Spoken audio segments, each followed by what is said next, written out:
जैसे कि तुम लोगों को रेइनकार्नेशन वाली एनीमे बहुत पसंद है और साथ ही साथ ये एनीमे भी अभी नया ही आया है और इसकी स्टोरी भी काफी दमदार है। होप करता हूँ तुम लोगों को ये कहानी काफी पसंद आएगी। तो कहानी की शुरुआत में हम वैन को देखते हैं जो पहले एक बहुत ही बोर ऑफिस वर्कर था। वो ज्यादातर समय अपने ऑफिस में ही रहता था और घर सिर्फ सोने जाता था। फिर एक दिन ऐसा होता है कि वो अचानक 2 साल के बच्चे के रूप में जागता है। उसे समझ में नहीं आता कि वो कहाँ है। वो देखता है कि उसके हाथ बहुत छोटे हैं और ये बात उसे और भी ज्यादा अजीब लगती है। वो कमरे में इधर उधर दौड़ने लगता है ताकि समझ सके कि वो किस जगह पर है। फिर वो सीधे खिड़की के पास जाता है। बाहर उसे पुराने जमाने का एक बड़ा कासल और उसके आसपास फैला हुआ शहर दिखता है। वो नजारा देखकर पूरी तरह उसमें खो जाता है। तभी उसकी मेड टिल भागती हुई आती है क्योंकि उसे लगता है कि वैन खिड़की से नीचे कूद सकता है। टिल उसे नीचे उतार देती है क्योंकि वहां खड़ा होना खतरनाक था। वैन बस उस नज़ारे को देख रहा था और उसी में डूब गया था। टिल को ये बात अजीब लगती है कि वैन इतनी छोटी उम्र में इतनी समझदारी से बात कर रहा है। उसी समय वैन को याद आने लगता है कि उसने पहले भी इस जगह पर जिंदगी जी है। वो मनी मन सब कुछ दोबारा याद करता है। उसे अपना नाम वैन याद आता है और ये भी याद आता है कि उसके पिता मार्केस है। उसे अपने 3 बड़े भाइयों के नाम भी याद आ जाते हैं। ये सब देखकर टिल को बहुत हैरानी होती है। कुछ ही देर में नाश्ते का समय हो जाता है। 3 मेड वैन के पास आ जाती हैं और उसे खाना खिलाने लगती हैं क्योंकि वो बहुत प्यारा लग रहा होता है। वेन को ये सारा ध्यान अच्छा लगता है क्योंकि शरीर भले ही 2 साल का है लेकिन अंदर से वो एक बड़ा आदमी है। तभी उसके पिता जल पाते हैं और अपने बेटे से पूछते हैं कि वो आज क्या पढ़ने वाले हैं। तीनों भाई अपने अपने सब्जेक्ट्स के बारे में बताते हैं जिसके बाद जलपा वेन की तरफ ध्यान देता है और उससे पूछता है कि वो क्या करेगा। वेन गंभीर होकर सोचता है और तय करता है कि उसे कुछ भी नहीं पता, इसलिए वो शुरुआत से ही अपने देश की कल्चर और हिस्ट्री सीखेगा। उसके भाई ये सुनकर हैरान हो जाते हैं लेकिन जलपा हंसता है और कहता है कि उसने अपने सबसे छोटे बेटे को कम आंका था। उसे लगता है कि वैन भी उसी तरह का फायर मैजिक में अच्छा होगा क्योंकि उसकी माँ भी उसी में अच्छी थी। उसे वैन से बहुत उम्मीद होने लगती है। वैन को पहले से ही पता होता है कि इस दुनिया में अलग अलग तरह की मैजिक होती है लेकिन नोबल लोग सिर्फ 4 बेसिक एलिमेंट्स को पसंद करते हैं जिनमें फायर, वाटर, विंड और अर्थ आते हैं क्योंकि इनके अटैक पावर ज्यादा होती है। बाकी तरह की मैजिक को बेकार माना जाता है। वैन के तीनों भाइयों के पास इन्हीं 4 एलिमेंट्स में से कोई एक होता है। बाद में उसी दिन वैन टिल से अपने देश के बारे में सीखता है। उसे ये जानकर खुशी होती है कि इस दुनिया में कितनी तरह की इंटेलिजेंस स्पीसीज है। टिल उसे एल्व्स, डार्विस और बाकी स्पीशीज के बारे में बताती है। बाकी मेड टिल को रोकती है और कहती है कि एक बच्चा ये सब नहीं समझ पाएगा। विन इस बात पर ध्यान नहीं देता। वो टिल से मैजिक टूल्स के बारे में पूछने लगता है।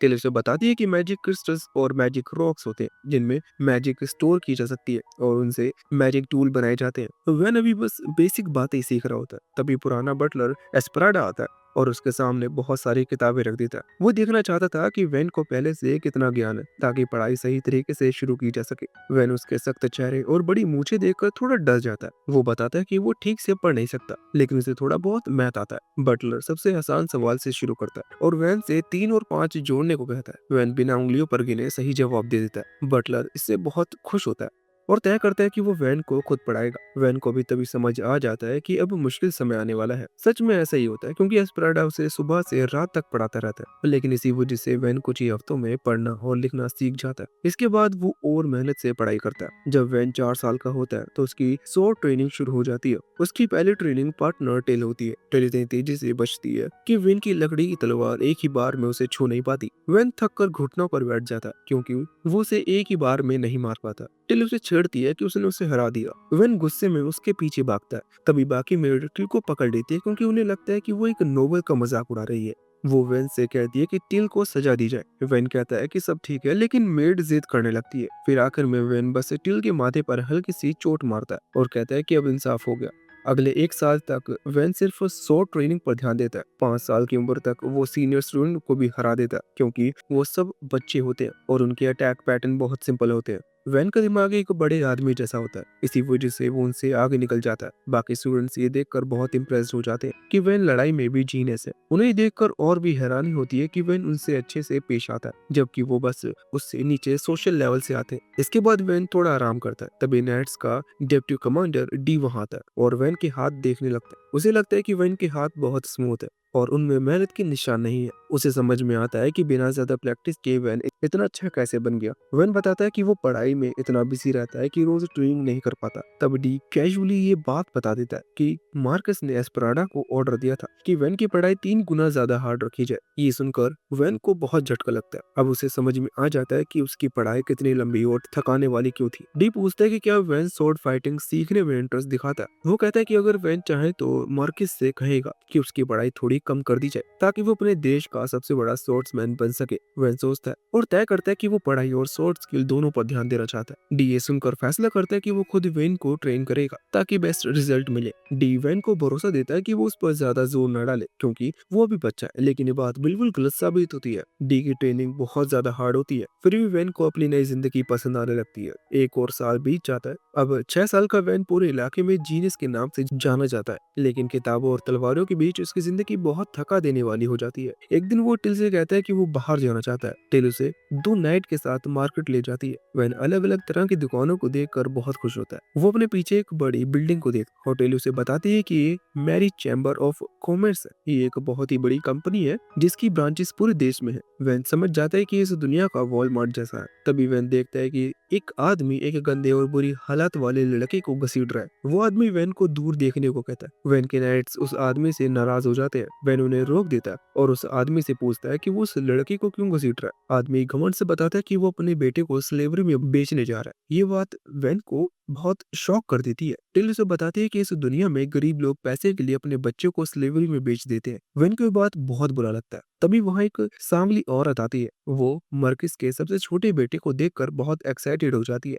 टिल गर्व से फैमिली क्रेस्ट दिखाती है और वो औरत अपना नाम रोजी बताती है और कहती है कि वो मैरी चैम्बर ऑफ कॉमर्स से है। वैन तुरंत उससे नीले बालों वाले लड़के की मत पूछता है। रोजी एक नजर देखकर उसके पिता से पूछती है कि क्या उस लड़के के पास कोई मैजिक एट्रीब्यूट है। पिता बताता है कि उसके पास चोरी करने वाली मैजिक है। रोजी कहती है कि ऐसे लड़के की कीमत सिर्फ 3 बड़े सिल्वर कॉइन है। ये सुनकर वो आदमी बहुत गुस्सा हो जाता है और अपने बेटे को मारने लगता है। रोजी उसे रोकने की कोशिश करती है, लेकिन वो आदमी लड़के को किसी और शॉप में ले जाने का फैसला करता है। तभी वैन 5 बड़े सिल्वर कॉइन देने की बात करता है। मजबूरी में वो आदमी ये डील मान लेता है। वैन उस लड़के को आजाद करता है और उसे उठाने में मदद करता है। उसे उसका नाम पता चलता है। लड़का खुद को काम बताता है। वैन उसे बताता है कि अब वो जहाँ चाहे जा सकता है। टिल को ये अजीब लगता है कि वैन ने लड़की को खरीद कर ऐसे ही छोड़ दिया। वैन समझाता है कि वो बस उसकी मदद करना चाहता था। बाद में पता चलता है कि काम के पास जाने की कोई जगह नहीं है। वैन उसे मेंशन ले जाने का फैसला करता है। नाइट्स बताते हैं कि बिना पहचान वाले लड़के को मेंशन ले जाने के लिए उसे स्लेव के रूप में लेना पड़ेगा। वैन को ये बात अंदर से बहुत बुरी लगती है, लेकिन काम को इससे कोई प्रॉब्लम नहीं होती,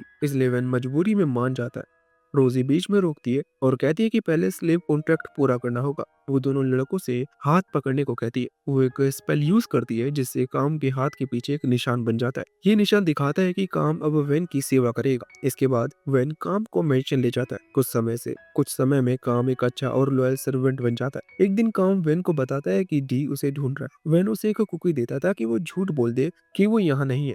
काम कुकी ले लेता है और बताता है कि डी को पहले से पता है कि वैन यही है। वैन उसे कोई कहानी बनाने को कह देता है। तभी वो देखता है कि काम ने वो ग्लव्स नहीं पहने जो उसने दिए थे। काम बताता है कि वो अपने हाथ का निशान सबको दिखाना चाहता है क्योंकि ये प्रूफ है कि वो वैन की सेवा करता है। लेकिन जब वैन बताता है कि वो सच में चाहता था कि काम ग्लव्स पहने तो काम तुरंत अपना मन बदल लेता है। तभी डी दरवाजे पर दस्तक देता है। काम बाहर जाकर उसे बताता है कि वैन यहाँ नहीं है। डी कहता है कि एक सर्वेंट ने वैन को अंदर जाते देखा था। काम बोल देता है कि वो आदमी दिन दहाड़े अजीब चीजें खा रहा होगा। डी को शक होता है क्योंकि काम के मुंह के पास कुकी के टुकड़े होते हैं। काम फटाफट मुंह साफ कर लेता है और कह देता है कि शायद डी भी वही चीज खा रहा है और उसे भ्रम हो रहा है। डी को ये देखकर हैरानी होती है कि एक स्लेव बॉय अपने मास्टर को बचाने के लिए उससे इस तरह बात कर रहा है। डी इससे काफी इम्प्रेस हो जाता है। वो तय करता है कि अब वैन की जगह काम को ट्रेनिंग देगा। 2 साल बीत जाते हैं। अब वैन 8 साल का हो जाता है। इसका मतलब होता है कि अब उसका अप्राइजल सेरेमनी होने वाला है। सब लोगों को उससे बहुत उम्मीदें होती हैं। सब चाहते हैं कि वैन आगे चलकर उनका लॉर्ड बने क्योंकि वो जीनियस भी है और सबके साथ अच्छे से पेश भी आता है। उसके पिता को पूरा भरोसा होता है कि वैन भी फायर एलिमेंट मैजिक यूज करेगा,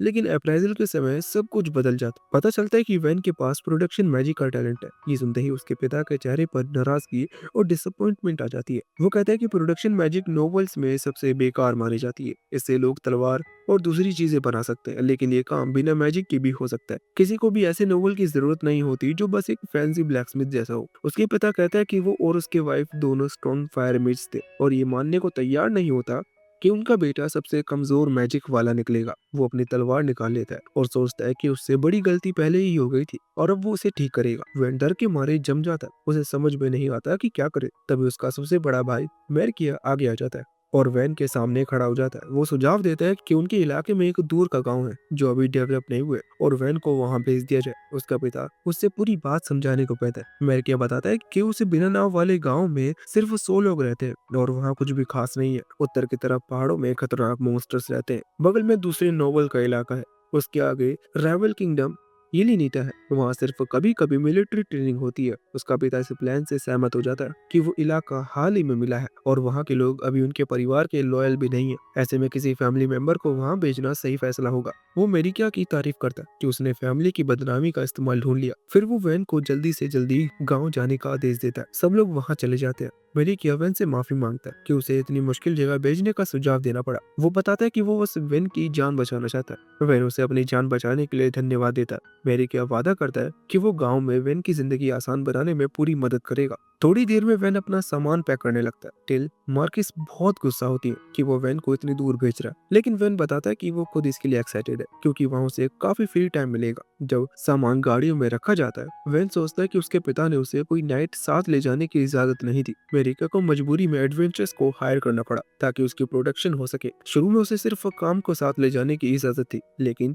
भाई की वजह से अब टिल भी उसके साथ जा रही होती है। तभी डी वहां जाता है। वो बताता है कि वो भी साथ जाएगा ताकि वैन की ट्रेनिंग पूरी कर सके। वैन ये बिल्कुल नहीं चाहता था, लेकिन डी कहता है कि उसे ऐसा कोई आदेश नहीं मिला है कि नाइट साथ नहीं जा सकते। वो अपने साथ 2 और नाइट्स भी ले लेता है। इतना ही नहीं, एस्पराडा भी वहां जाता है और बताता है कि उसने इस मिशन से जल्दी रिटायरमेंट ले ली है और अब वो वैन के साथ जाएगा ताकि उसकी पढ़ाई जारी रख सके। जैसे ही गाड़ी चलना शुरू होती है, वैन को थोड़ा बुरा लगता है कि वो अभी फैमिली क्रेस्ट भी यूज नहीं कर सकते क्योंकि उसके पिता उसे चुपचाप भेजना चाहते हैं। लेकिन तभी वो देखता है कि पूरा शहर उसे विदा करने के लिए जमा है। नाइट्स बड़े बड़े बैनर्स पकड़ लेते हैं जिन पर लिखा होता है कि वैन जा रहा है। ये देखकर वैन घबरा जाता है। उसे समझ में नहीं आता कि ये सब क्या हो रहा है। नाइट्स बताते हैं कि वो बस डी के ऑर्डर्स फॉलो कर रहे हैं और बैनर्स तब तक नहीं हटाए जा सकते जब तक डी खुद ना कहे। लेकिन डी उस समय सो रहा होता है। इस तरह पूरा शहर वैन को अलविदा कहता है। वैन अपने मन में तय करता है कि वो एक दिन जरूर वापस आएगा। थोड़ी देर बाद वैन अपने हाथ में एक पतली सी टहनी लेता है। वो अपनी प्रोडक्शन मैजिक का इस्तेमाल करता है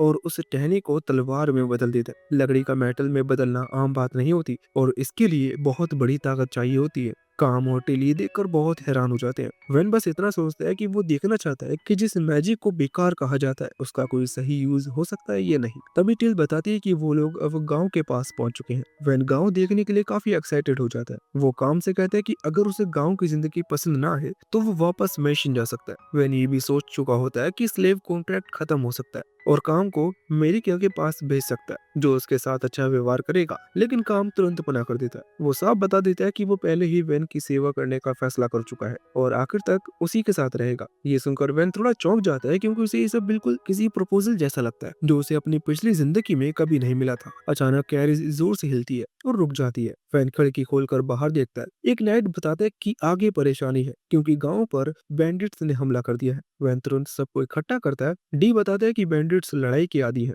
और गांव वाले उनका सामना नहीं कर पाएंगे। उनकी संख्या करीब 50 है। मोटी लकड़ी की दीवार उन्हें आगे बढ़ने से रोक रही है, लेकिन वो तीर चलाकर गांव वालों को नुकसान पहुंचा रहे हैं। डी कहता है कि अगर सब मिलकर लड़े तो बैंडिट्स को भगाया जा सकता है, लेकिन एडवेंचर्स का लीडर और तो मना कर देता है। वो साफ करता है कि उसका काम सिर्फ वैन को गांव तक सुरक्षित पहुंचाना है। वो अपने लोगों को ऐसी लड़ाई में नहीं झोंकेगा जहां उनका नुकसान तय हो। डी समझाता है कि गांव वाले वैन के पहले लोग होंगे जिन पर वो राज करेगा और उनकी रक्षा करना जरूरी है। और तो कहता है कि ये सोच एक नाइट की हो सकती है, लेकिन वो और उसके लोग एडवेंचर्स और उन पर नाइट की सोच लागू नहीं होती। डी के पास इसका कोई जवाब नहीं होता। डी फिर तय करता है कि वो खुद नाइट के साथ बैंडिट से लड़ेगा। वो औरतों से कहता है कि अगर हालात बिगड़ जाए तो वैन को लेकर वापस शहर भाग जाना। वो जानता है कि इसमें उसकी जान भी जा सकती है। तभी एस्पराडा इस प्लेन का विरोध करता है। वो बताता है कि वो सिर्फ एक सर्वेंट नहीं बल्कि एक एलिमेंटल मेज भी है।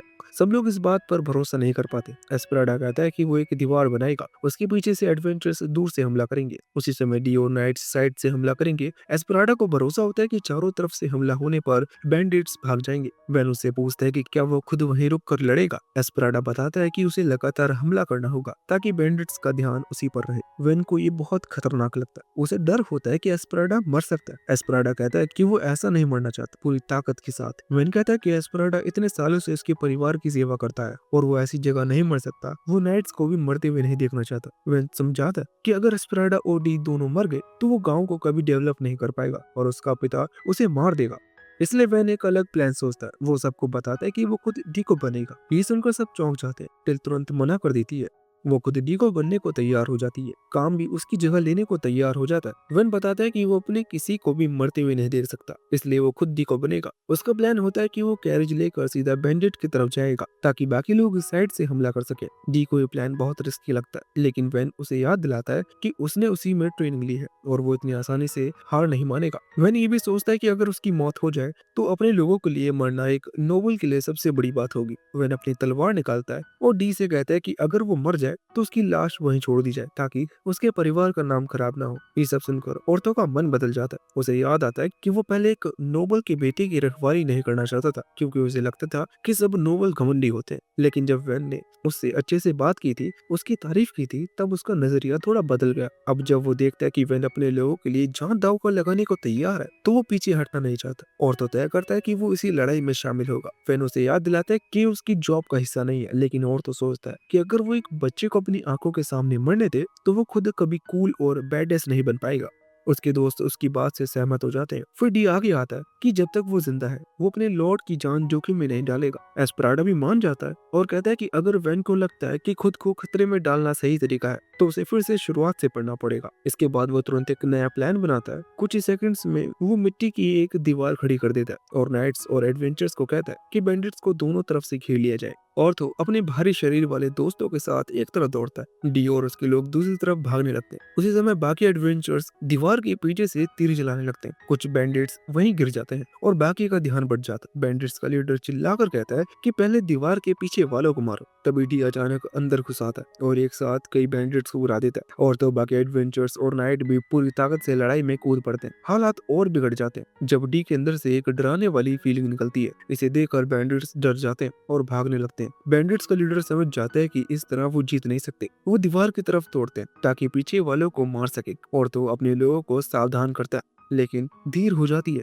एक बहुत बड़ा बैंडिट्स अपनी भारी कुल्हाड़ी उठाकर हरे बालों वाले पर हमला करने लगता है। तभी वैन समय पर आगे आ जाता है। वो लीडर का ध्यान अपनी तरफ खींचता है, फिर वो उसके पैरों के बीच से निकलता है और पीछे से उसके घुटनों पर वार करता है। लीडर जमीन पे गिर जाता है। काम भी लड़ाई में कूद जाता है। वो लीडर की कुल्हाड़ी पर पैर रखकर ऊपर उछलता है और आखिरी जोरदार वार करता है। उसके बाद बाकी बचे बैंडिट्स को पकड़ लिया जाता है। वैन की तरफ से किसी को भी नुकसान नहीं होता और तो खुश होता है कि इससे बेहतर नतीजा ही नहीं हो सकता था।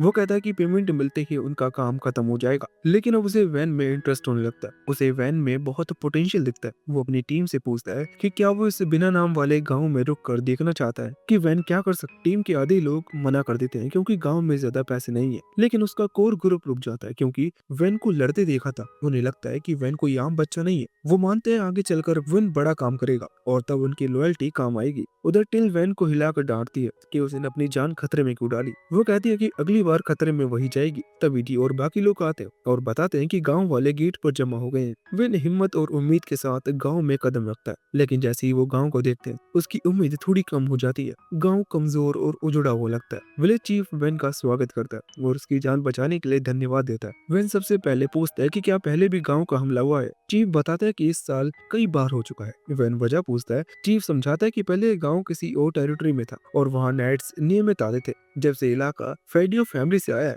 तब से कोई देखने नहीं आया। वेन इसके लिए माफी महसूस करता है। वो समझाते हैं कि उसके पिता अभी छोटे गांव की वैल्यू नहीं समझते। ये सुनकर गांव वाले नाराज हो जाते हैं। चीफ पूछता है कि क्या नोबल्स को लगता है कि छोटे गांव बचाने लायक नहीं होते क्योंकि वहां से कम टैक्स मिलता है। वेन बताता है कि किसी को दोष देने से कुछ नहीं बदलेगा। इससे गांव वाले और गुस्सा हो जाते हैं। वो कहते हैं कि कोई नोबल उनकी हालात कभी नहीं समझ पाएंगे। वेन समझाता है कि वो गांव के फ्यूचर्स की बात कर रहा है और गुस्सा किसी काम का नहीं है। वेन कहता है कि गांव की हालत के लिए नोबल जिम्मेदार है, लेकिन असली वजह किंगडम के पुराने कानून है। उन कानून को दोष देने से कुछ नहीं बदलेगा, उन्हें कुछ और करना होगा। पहला तरीका ये है कि गाँव कुछ इतना कीमती बनाया जाए कि किंगडम उसे नजरअंदाज ना कर सके। दूसरा तरीका ये है कि इतना पैसा कमाया जाए कि मशीनरी रखी जा सके। तीसरा तरीका ये है कि गाँव को धीरे धीरे बेहतर बनाया जाए। एक गाँव की औरत बताती है कि उन्होंने भी ऐसा सोचा था, लेकिन उनके पास कुछ भी नहीं है, कि अब हालात बदल गए हैं क्योंकि अब उनका नया लॉर्ड है, वो गाँव की रक्षा के लिए सब कुछ करेगा।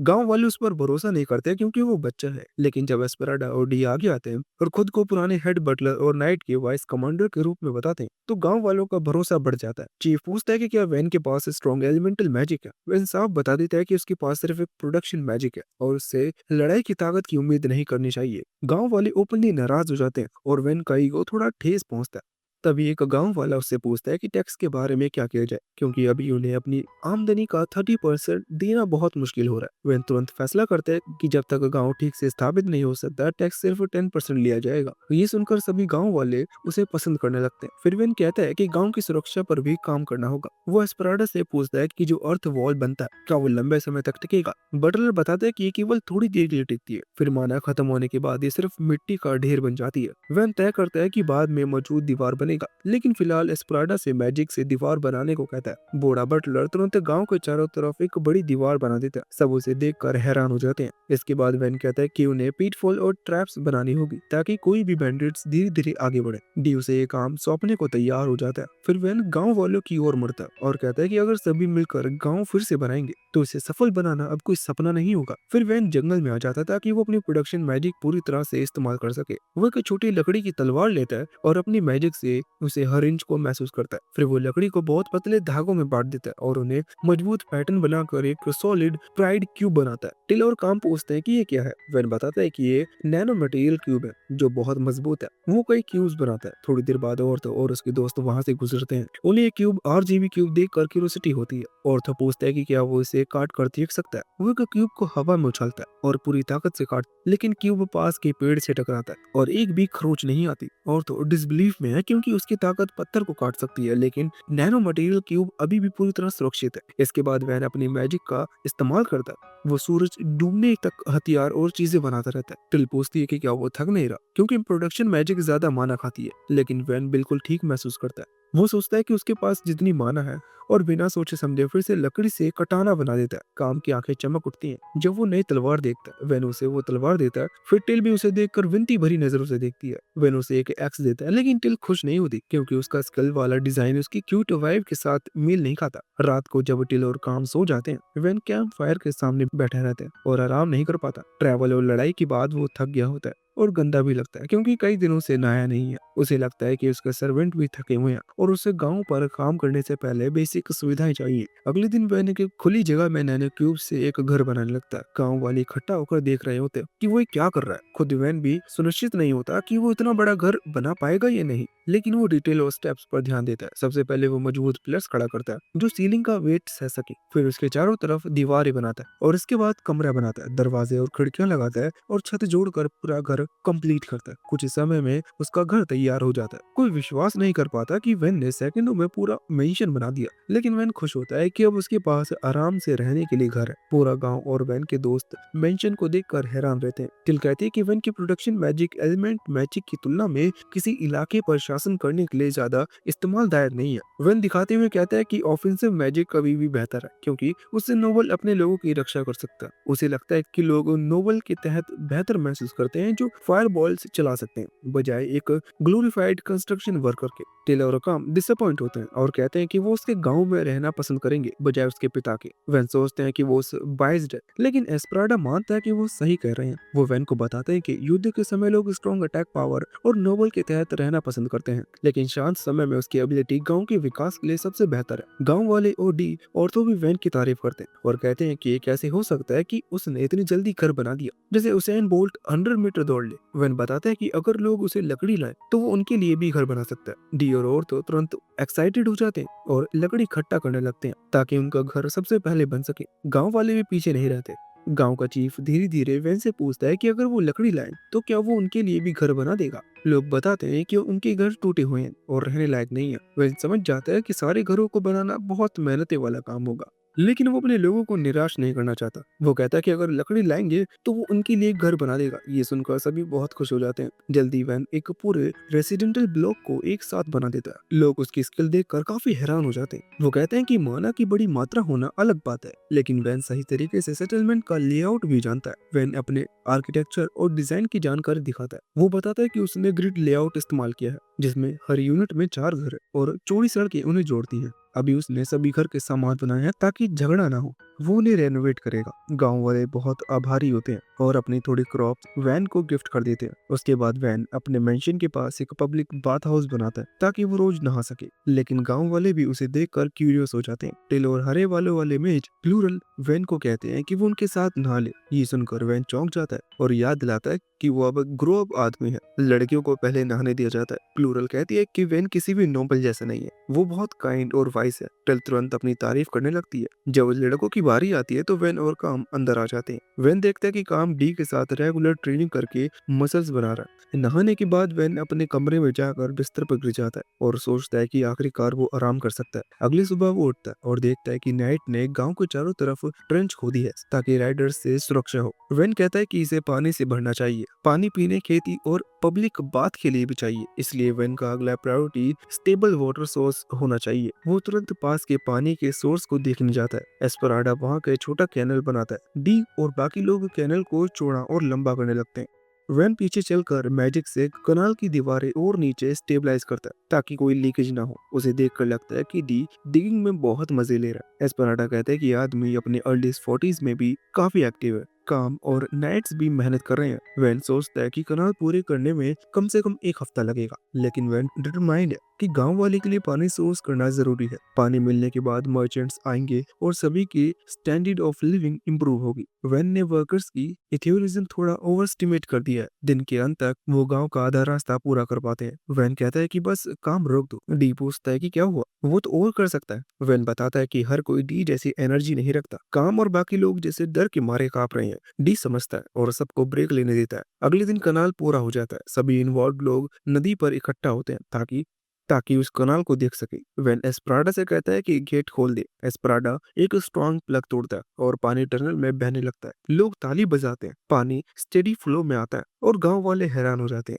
जल्दी पानी टेंट्स में भर जाता है, लेकिन वैन सोचता है कि बारिश में फ्लडिंग हो सकती है, इसलिए वो गांव के पीछे लेक खोदने का सोचता है। एस्पराडा कहता है कि ड्राई वेदर में रेसबेरी का काम करेगा। थोड़ी देर में वैन और उसके दोस्त गांव के पीछे लेक बनाते हैं। पूरे गांव वाले वहां इकट्ठा होते हैं। लोग अपनी खुशी रोक नहीं पाते। विलेज चीफ वैन का धन्यवाद करता है क्योंकि अब उनके परिवार के लिए पानी लेने कई मील नहीं जाना पड़ेगा। कुछ दिनों बाद वैन गांव की दीवार और मजबूत करता है। वो मिट्टी में छोटे छोटे पत्थर डालकर उन्हें अपने प्रोडक्शन मैजिक से कंक्रीट में बदल देता है। लोग सोचते हैं कि अब अगर बैंडिट्स हमला करेंगे तो गांव भी सुरक्षित रहेगा, लेकिन वैन संतुष्ट नहीं होता। वो चाहता है कि डिफेंसेस और भी मजबूत हो। उसने दीवार पर बैलिस्टिक लाई और उनके सामने शील्ड रखी ताकि लोग सेफ रहकर दुश्मनों पर हमला कर सके। वैन कहता है कि बस बेसिक चीजें हैं, लेकिन सबको ये बहुत इंप्रेसिव लगती है। लोग सोचते हैं कि अब कोई भी उनके गांव से हाथ साफ नहीं करेगा। एस्पराडा कहता है कि अब से गांव नहीं बल्कि फोर्ट्रेस का हो। डी कहता है कि अगर जल्पा को पता होता कि वैन इतना कैपेबल है तो उसे कभी दूर नहीं भेजता और उसे अपने सक्सेसर बना देता। एस्पराडा मानता है कि जल्पा हमेशा कॉम्बैट एबिलिटी को ज्यादा वैल्यू देता है, इसलिए वैन की टैलेंट को पूरी तरह समझ नहीं पाया। डी कहता है कि वैन में फाइटिंग पावर बहुत है और वो किसी से भी कम नहीं है। एस्पराडा कहता है कि वैन की पावर लोगों की सुरक्षा के लिए है, लेकिन वो किसी टेरिटरी को जीत नहीं सकता। डी से पर्सनल इंसल्ट मान लेता है और कहता है कि युद्ध सिर्फ तलवार चलाने से नहीं होता। वैन दोनों को रोकता है और कहता है कि टैलेंट और उसके यूज पर बहस करने से कुछ नहीं होगा। उन्हें जो भी मिला है उसके साथ बेहतर लाइफ बनाने की कोशिश करनी चाहिए। डी हंसता है और मान जाता है कि वैन एक ग्रेट रूलर बनना चाहेगा, उसे कहीं भी भेजा जाए। वो कहता है कि शायद एक दिन उसके पास अपने पिता के बराबर डोमेन होगा, लेकिन वैन को अभी ब्रेकफास्ट चाहिए क्योंकि वो बहुत हंग्री है। टेल उसे ब्रेकफास्ट दे देती है और खुश है कि वैन को पसंद आया। हालांकि इंग्रेडिएंट्स थोड़े कम है। वैन सोचता है कि ये चिंता की बात है। एस्पराडा कहता है कि विलेज डिफेंस इंप्रूव करना अच्छा है, लेकिन इनकम का भी ध्यान रखना जरूरी है।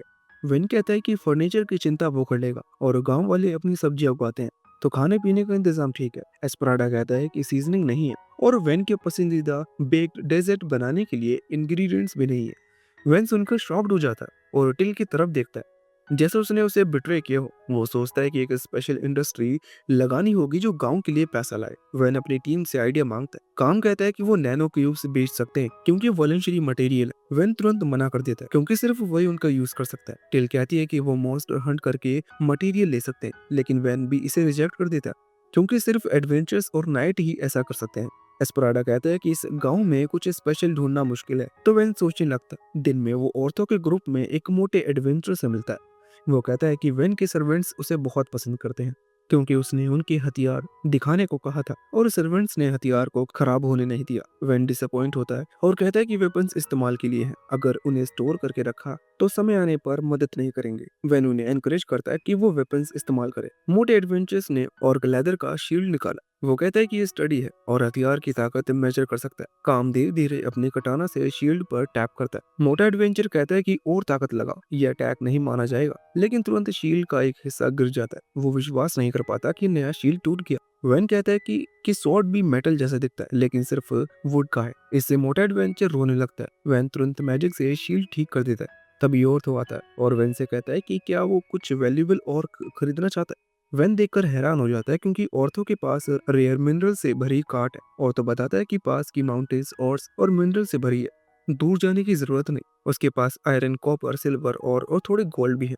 सबसे वैल्यूएबल मिथरिल और है, जिसे देख वैन पागल हो जाता है। वो सोचता है कि पहले किसी ने ये रिसोर्सेज क्यों नहीं ढूंढे। और तो कहता है कि ये जगह बहुत दूर और इनकन्वीनियंट है, इसलिए किसी ने देखा ही नहीं। वैन डिसाइड करता है कि वो आयरन और से भी नैनो क्यूब बनाएगा। मोटा एडवेंचर एक्साइटेड होता है और पूछता है कि क्या वैन इससे स्वॉर्ड बना सकता है। वैन अभी भी अपने शील्ड के बारे में थोड़ा बुरा महसूस करता है, इसलिए वो अग्री करता है कि वो उसके लिए शील्ड बनाएगा। फैटी उससे शॉर्ट स्वॉर्ड और लॉन्ग स्वॉर्ड बनाने को कहता है। वैन पहले शॉर्ट स्वॉर्ड पर काम करता है, हर डिटेल को ध्यान से सोचकर उसे ड्यूरेबल, शार्प और सुंदर बनाता है। फैटी स्वॉर्ड देखकर बहुत खुश होता है और बाकी एडवेंचर्स उसके पास भीड़ लगाकर देखने लगते हैं। वैन उसी डिजाइन का लॉन्ग स्वॉर्ड भी बनाता है। ये देखकर एडवेंचर्स बहुत एक्साइटेड हो जाते हैं और वैन से पूछते हैं कि क्या वो उनके लिए भी स्वॉर्ड बना सकता है। वैन डिसाइड करता है कि उनके लिए भी बनाएगा क्योंकि उन्होंने और लाए हैं। प्लूरल कहती है कि स्वॉर्ड देखकर लगता है कि इन्हें बेचकर अच्छा पैसा मिल सकता है। वैन सोचता है कि अगर मिथ्रिल से स्वॉर्ड्स बनाए तो एस्पराडा आने के बाद उनकी कीमत और भी होगी। वो मिथ्रिल और को देखकर कहता है कि ये बहुत रेयर है और अगर एडवेंचर्स ने फॉरेस्ट में ही इसे ढूंढ लिया तो इसका मतलब है कि पास में कोई डेंजन है। डेंजन मिल जाने से विलेज सडनली काफी पॉपुलर हो जाएगा और रोज हजारों लोग इसे एक्सप्लोर करने आएंगे। इससे इकोनॉमी बूस्ट होगी, लेकिन वैन जानता है कि उनके पास इतना संभालने की क्षमता नहीं है। साथ ही उसे डर है कि राइवल कंट्री या पड़ोसी नोबल्स डेंजन के लिए हमला कर सकते हैं। प्लूरल कहती है कि अगर डेंजन मिलता है तो वैन के फादर तुरंत नाइट भेजेंगे प्रोटेक्ट करने के लिए। वैन कहता है कि उसके फादर ने प्रैक्टिकली उसे डिजाउन कर दिया है, इसलिए अगर विलेज इंपॉर्टेंट हो गया तो उसे कहीं और भेज दिया जाएगा। प्लूरल अब समझ जाती है कि वैन पहले विलेज को डेवलप करना चाहता है और इसे अपने परमानेंट टेरिटरी में बदलना चाहता है। फिर डेंजन रिपोर्ट करेगा और तो कहता है कि वो कोशिश करेगा कि डेंजन वाले रीजन में ना जाए। उसके फ्रेंड्स भी अग्री करते हैं। वैन उन्हें सीक्रेट रखने के लिए थैंक्स कहता है, भले ही वो डेंजन डिस्कवर करके ज्यादा प्रॉफिट कमा सकते थे। इसके बाद वैन विलेज को फिर से रेनोवेट करता है, इस बार बेटर क्वालिटी मटेरियल से। टिल वरी होती है कि वो खुद को ज्यादा ओवरवर्क कर रहा है। तब एक विलेजर दौड़ते हुआ आता है और कहता है कि आर्म्ड लिजर्ड मॉन्स्टर का पैक विलेज की तरफ आ रहा है। वैन तुरंत सबको दीवार के अंदर जाने का ऑर्डर देता है और गेट्स लॉक कर देता है। विलेजर्स डर जाते हैं, लेकिन वैन उन्हें मोटिवेट करता है कि वो उसके साथ फाइट करे क्योंकि मिलकर वो किसी भी ऑब्स्टिकल को हरा सकते हैं। विलेजर्स वैन की बात सुनकर मोटिवेट होते हैं और कहते हैं कि वो अपनी आखिरी सांस तक विलेज की रक्षा करेंगे। वैन कहता है कि सब इमीडिएटली वॉल पर जाए और ब्लास्टी के पीछे खड़े हो। काम बताता है कि और तो उसके पीछे पार्टी हंटिंग पर गए हैं, इसलिए किसी को कमांड संभालना होगा। वैन डिसाइड करता है कि वो सिटीजन्स के साथ ऊपर जाएगा, लेकिन टिल उसका हाथ पकड़ लेती है। आंखों में आंसू भरकर वैन उसे चोट नहीं पहुंचाना चाहता। वो डी से कहता है कि वो ऊपर जाकर रियल टाइम में सिचुएशन रिपोर्ट करे, जबकि वो जमीन पर रहकर ऑर्डर्स देगा। डी उसकी बात मानता है और वॉल पर रश करता है। वो देखकर वो स्टन हो जाता है। वो वैन को बताते कि लगभग 40 आम लिजार्ड आ रहे हैं और वो लगभग 8 मीटर लंबे हैं, यानी 3 हाथियों के बराबर। डी पैनिक करता है क्योंकि एक वेटर नाइट को भी सिंगल आर्म लिजार्ड को हराने में स्ट्रगल होता है और अभी इसके पास ट्रेन फाइटर्स की थोड़ी संख्या कम है। वैन उसे आदेश देता है कि जाइंट क्रॉसबो में आयरन एरोज लोड करे और वो खुद आगे बढ़कर ऐसा करता है। नाइट्स बताते हैं कि नॉर्मल वेपन्स इन टफ स्किल्स वाली लिजार्ड पर काम नहीं करेंगे। डी जानता है कि अब तक उसने जितनी भी लड़ाइयां जीती हैं, लेकिन इस बार वो अपने गट पर भरोसा करता है और वैन को कमांड देता है। वो सबको ब्लास्टिया लोड करने और फायर करने का ऑर्डर देता है। एरोस जैसी लिजार्ड को हिट करती हैं, वो वैनिश हो जाती हैं और डी को समझाने में थोड़ी देर लगती है कि एरोस ने जो जगह हिट की है वहां बड़ा होल हो गया। एरोस से हिट हुए आर्म्ड लिजार्ड नीचे गिर जाते हैं और पहले में विलेजर्स दिस लिजार्ड्स को मार देते हैं। डी इम्प्रेस्ड हो कि वैन ने वेपन इतनी क्वालिटी से बनाए हैं और विलेजर्स ने किसी कारण से एम इतना अच्छा किया है कि वो rank call of duty teammate से भी बेटर है। डी सभी को रेडी होने को कहता है और नाइट्स कहते हैं कि उनके पास हर ब्लास्टिया के लिए सिर्फ एक आयरन एरो बचा है। डी फिर भी लोड और फायर करने का आदेश देता है और आम लिजार्ड को हरा देते हैं। अभी आधे लिजार्ड बाकी थे और उनके पास एमओ खत्म हो चुकी थी। डी ये बात वेन को बताता है और वेन तुरंत सोल्यूशन सोचने लगता है। तभी उसे याद आता है कि कोलिन की वुडन स्वॉर्ड ने फैटी की हाई स्पेस शील्ड को काट दिया था। वो सोचता है कि शायद ये आम लिजार्ड पर भी काम कर सकता है। वो डी से कहता है कि वुडन एरोस इस्तेमाल करें। नाइट सोचते हैं कि ये तो पागलपन है क्योंकि वुडन एरोस इतनी टफ स्किन वाले लिजार्ड को पेनिट्रेट नहीं कर पाएंगे। डी उन्हें चुप रहने को कहता है क्योंकि वैन ने पहले भी उन्हें कई बार गलत साबित किया है। वो विलेजर्स को वुडन एरोस लोड करने और फायर करने का आदेश देता है और काफी शॉकिंग की बात है कि वुडन एरोस लिजार्ड को पीसेस में कर देती है। हालांकि बीच में फंस जाती है लेकिन इससे ही उनके विटल ऑर्गन्स हिट होते हैं और लिजार्ड तुरंत मर जाते हैं। डी अब जानते हैं कि कोई भी उनको हरा नहीं सकता। वो विलेजर्स को फिर से लोड और फायर करने का आदेश देता है क्योंकि आज रात वो लिजार्ड मीट खाएंगे। विलेजर्स उसके आदेश का पालन करते हैं और आर्म लिजार्ड पर एरोस की बारिश कर देते हैं। बाकी बचे लिजार्ड भी मार दिए जाते हैं। डी गर्व से वैन और बाकी विलेजर्स को विक्ट्री की खबर देता है और लोग जोर जोर से चीयर करने लगते हैं। टिल वैन को टाइट हग करती है और वो अभी प्रोसेस कर रही है कि उसके वुडन वेपन्स पावरफुल मॉन्स्टर पर काम कर गए। वॉल के ऊपर नाइट रिमार्क करते हैं कि हमारी तरफ से किसी को इंजरी नहीं हुई और अभी भी उनके पास बहुत एमओ बची है। डी सोचते हैं कि बैटल इतनी जल्दी खत्म हो गई है कि वो थोड़ा डिसअपॉइंट है, लेकिन ये वैन की क्षमता को साबित करता है। इसके बाद विलेजर्स लिजार्ड कॉर्प्स को प्रोसेस करना शुरू करते हैं औरतों की पार्टी की गाइडेंस में, जो काफी लेट उठे थे। और तो बताता है कि उन्हें आई फैंक्स स्किन और मैजिक कोर प्रिजर्व करने हैं और मीट खाने के लिए रखना है। नॉर्मली आर्म्ड लिजार्ड को प्रोसेस करने में बहुत समय लगता है और मीट प्रोटीन को ज्यादा, लेकिन वेन के द्वारा बनाए गए नीव्स के कारण ये बहुत आसान हो गया। वेन वहां जाता है और मीट के माउंटेन को इंस्पेक्ट करता है और डिसाइड करता है कि उन्हें उनकी विक्ट्री सेलिब्रेट करने के लिए एक बड़ा पार्टी रखनी चाहिए। रात में फेस्टिवल शुरू होती है, वो लोग जितना चाहे मीट खा सकते हैं। औरतों की ग्रुप वेन से बात करती है और बताती है कि उन्हें उनके लिए बनाए गए वेपन्स बहुत अच्छे से काम कर रहे हैं। डी सुनकर वेन से पूछता है कि क्या उसने एडवेंचर से पहले वेपन बनाए हैं और औरतों की ग्रुप अपने स्वॉर्ड शो ऑफ करने लगती है। डी जेलस हो जाता है और वेन से स्वॉर्ड बनाने के लिए कहता है और उसके बदले ब्लैंक चेक देने को भी तैयार है। बाकी नेट्स भी वेन से वेपन चाहते हैं। वेन थोड़ा टिमिड होकर कहता है कि वो अभी पैसे नहीं ले सकता क्योंकि वो थोड़ी बिजी है। वो प्रॉमिस करता है कि विलेज के काम खत्म होने के बाद उन्हें न्यू गियर बनाएगा। उसके बाद और तो वैन को बताता है कि एक arm lizard usually 20 gold coins में बिकता है, लेकिन मीट के काफी हिस्से के खराब होने की वजह से वो केवल 8 गोल्ड कॉइन्स ही ले पाएंगे। ये भी काफी पैसा है और वैन ओवरवेल्म हो जाता है कि वो इतना पैसा कैसे इस्तेमाल करेंगे। एस्पराडा उसे थोड़ा बैड न्यूज देता है कि अगर विलेज 100 गोल्ड कॉइन से ज्यादा कमाए तो उन्हें उसका आधा मार्किस को टैक्स के रूप में देना होगा। वैन ऐसा सुनकर ऐसा लगता है जैसे उसने क्रिप्टो स्कैम में अपनी सारी सेविंग्स खो दी हो और पूछता है कि क्या टैक्स फ्रॉड कर सकते हैं। एस्पराडा कहता है कि इतना मटेरियल हाइड नहीं कर सकते और वैन की उम्मीदें टूट जाती हैं, लेकिन वैन ज्यादा वरीड है कि उसका फादर विलेज की इंपॉर्टेंस डिस्कवर कर लेगा तो उसे फिर कहीं दूर भेज दिया जाएगा। तभी एस्पराडा सोल्यूशन सोचता है कि वो जल्पा को रिपोर्ट करने के बजाय मरिका को रिपोर्ट कर सकते हैं। वैन समझ जाता है कि वो लिजार्ड की जीत का क्रेडिट अपने एल्डर ब्रदर को दे सकते हैं, जिससे उनका एक्शन कवर हो जाएगा और वो विलेज में लंबे समय तक रह पाएंगे। अगले दिन दो मर्चेंट्स विलेज आते हैं और ह्यूज फोर्ट्रेस लाइक वॉल देखकर चौंक जाते हैं। वो गूगल मैप पढ़ने की गलती पर ब्लेम करने लगते हैं। तभी वैन गेट पर ऊपर से उन्हें वेलकम करता है। मर्चेंट्स हैरान होते हैं क्योंकि वो वैन को मार्किस का जीनियस बेटा पहचानते हैं और सोचते हैं कि वो इतनी रिमोट जगह पे क्यों है। मर्चेंट्स अपने आप को बेल और रैंग बताते हैं और वैन उन्हें अंदर आने देता है। जैसे मर्चेंट ब्रदर वेरा हाउस पहुंचते हैं, उनके जॉस ड्रॉप हो जाते हैं क्योंकि वो आम लिजार्ड से हार्वेस्ट किए गए मटेरियल देखते हैं। उन्हें यकीन नहीं आता कि इतनी छोटी विलेज में ये मॉन्स्टर हंट गेम है, लेकिन वैन बस ये जानना चाहता है कि क्या वो सब खरीद सकते हैं। मर्चेंट तुरंत हाँ करते हैं कि उन्हें एक मंथ वेट करना होगा क्योंकि उन्हें पूरा टीम अरेंज करना होगा इवेल्युएट और ट्रांसपोर्ट करने के लिए। वैन अग्री करता है और उन्हें फ्री मीट देने के लिए भी कहता है क्योंकि ये अब बर्बाद होने वाला है और वो फ्रिज भी नहीं बना सकता। वो फिर उन्हें कुछ वेपन्स दिखाने के लिए कहता है और वो क्वालिटी देखकर चौंक जाते हैं। वो वैन की पूछे कीमत तुरंत मान लेते हैं और वैन उनसे प्रमोशन करने के लिए कहता है। ब्रदर्स हेजिटेट होते हैं और वैन समझ जाता है कि ये न्यूबीज सोच रहे हैं कि वो अपने स्वॉर्ड ट्रेड को मोनोपोलीज कर सकते हैं। वो उन्हें बताते हैं कि भले ही वो सीक्रेट रखने की कोशिश करें, लोग विलेज के बारे में पता लगा लेंगे क्योंकि वो रूट पता कर सकते हैं। ब्रदर्स ये सुनकर शॉक्ड होते हैं और वैन बताता है कि एक वो तरीका है जिससे वो इनसेन प्रॉफिट कमा सकते हैं।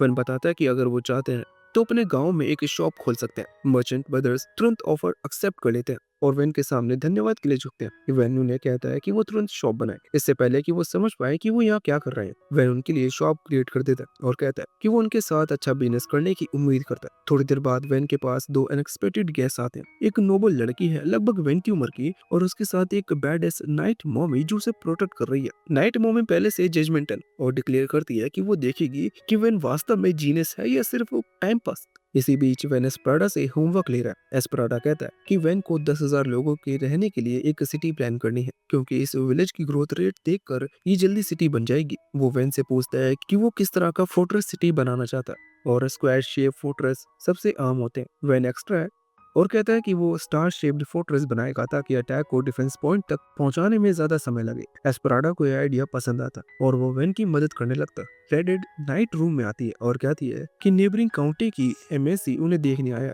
वैन उन्हें अंदर बुलाता है और वो वही नोबल लड़की और मोमी नाइट निकलती है। वैन उन्हें ग्रेट करता है। मोमी नाइट खुद को मीरा बताती है जो नाइट से विस्काउंटिस बनी है। लड़की नर्वस होकर अपना नाम बताती है आर्टी। काउंट की यंगेस्ट डॉटर वैन दोनों को बैठने के लिए कहता है। मीरा तुरंत पूछती है कि वैन को क्यों लगता है कि वो यहाँ है। वैन कहता है कि वो उसे एसेस करने और अगर थ्रेट लगे तो उसे विन ओवर करने आए। मीरा हंसती है क्योंकि वैन सही है। वो बताती है कि काउंट सोचता है कि वो मर्किस जल्पा ने अपना जीनियस बेटा इस विलेज में इसलिए भेजा कि वो उनकी टेरिटरी कॉन्कर कर सके।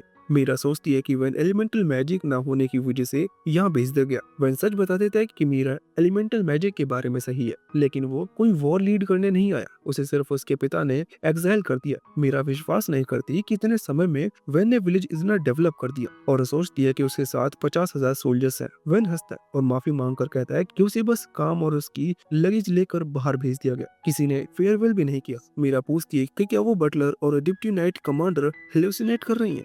डी खुद बताता है कि उसने वैन की ट्रेनिंग करने के लिए अपने आप यहाँ आया और नाइट कमांडर की मैसेजेस इग्नोर की। एस्पराडा कहता है कि उसने रिटायरमेंट ले लिया है और अब वैन को हॉबी के लिए सिखा रहा है। टिल बताती है कि वो वैन की हमेशा सेवा करना चाहती है क्योंकि वो उसके साथ काइंड है। रैपिड विलेज डेवलपमेंट अभी एक्सप्लेन नहीं होता इसलिए वैन डिसाइड करता है कि वो डेमो दिखाएगा। वो दोनों को बाहर विलेज में ले जाता है और एस्पराडा से 13th वॉल बनाने को कहता है ताकि वो उसे फोर्ट्रेस ग्रेट वॉल में बदल सके। मीरा इम्प्रेस्ड होती है लेकिन कहती है कि वॉल तभी तक टिकेगा जब तक माना है। वैन तुरंत वॉल को प्रोडक्शन मैजिक से सॉलिड कंक्रीट में बदल देता है और वुड नैनो क्यूब्स में गेट क्रिएट करता है। मीरा और आर्ट चौंक जाते हैं और वैन से मैजिकल एट्रीब्यूट पूछते हैं। वैन बताता है कि वो प्रोडक्शन मैजिक यूज करता है जो नॉवेल्स में वर्स्ट मानी जाती है, इसी वजह से उसे एक्सेल किया गया। आर्ट को ये याद आता है कि उसकी खुद की जिंदगी भी कठिन है। वो वैन को आर्ट की शादी का ऑफर देने आई है ताकि वैन उसकी टेरिटरी कॉन्कर ना करे। वैन बताता है कि मैरिज अननेसेसरी है, वो सिर्फ पीसफुल लाइफ जीना चाहता है। मीरा बताती है कि पहले वो आर्ट की एंगेजमेंट प्रिवेंट करना चाहती थी क्योंकि वो सोचती है कि एक स्मेल नेमलेस विलेज में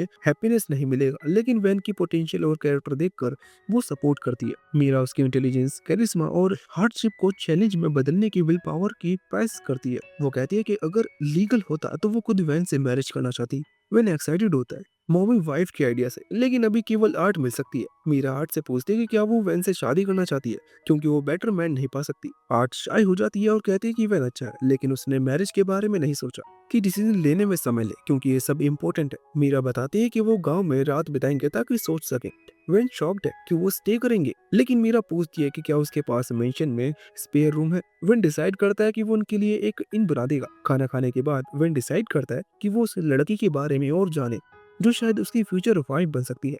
आर्ट बताती है कि उसे क्यूट चीजें पसंद है जैसे फूल और डॉल्स। वैन पूछता है कि क्या वो अपनी डॉल्स उसे दिखा सकती हैं। आर्ट खुश होती है कि कोई उसके शौक में इंटरेस्ट ले रहा है और खुशी खुशी अपने कैरेज में वैन को डॉल को दिखाती है। बाद में वैन दोनों लेडीज को इन तक लेके जाता है। मीरा अपने कमरे में चली जाती है और बच्चों को अकेला छोड़ देती है ताकि आर्ट वैन से कह सके कि वो अच्छा लड़का है। फिर वो अपने कमरे में चली जाती है। वैन फिर अपने मेंशन लौटता है जहाँ स्पराडा बताता है क्योंकि काउंट ने अपनी बेटी को एक नेमलेस विलेज के लॉर्ड से शादी करने के लिए भेजा है, इसलिए शायद वो भी एलिमेंटल मेज नहीं है। वैन और समझ जाता है कि आर्ट भी अपने घर से एग्जाइल हुई थी और वो डिसाइड करता है कि अगर आर्ट चाहे तो वो उसे अपने विलेज में रहने दे सकता है, भले ही वो एंगेजमेंट ना करे।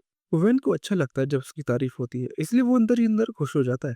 पर हाँ, मेरा आर्टे से पूछते हैं कि उसे सबके बारे में कैसा लग रहा था। आर्टे थोड़ी देर चुप रहती है और फिर बताती है कि उसे अभी ठीक से समझ में नहीं आ रहा, लेकिन इतना जरूर है कि वैन उसे एक अच्छा इंसान लगता है। वैन उसे भरोसा दिलाता है कि उसे किसी भी चीज की जल्दी नहीं है। वो खुद भी मानता है कि उसने अभी तक शादी के बारे में ठीक से सोचा नहीं और ये फैसला बहुत बड़ा होता है, इसलिए आराम से सोचना सही है। पर हाँ, मेरा बताती है कि जो लोग आज पूरे दिन गाँव में रहेंगे और रात भी यही बिताएंगे।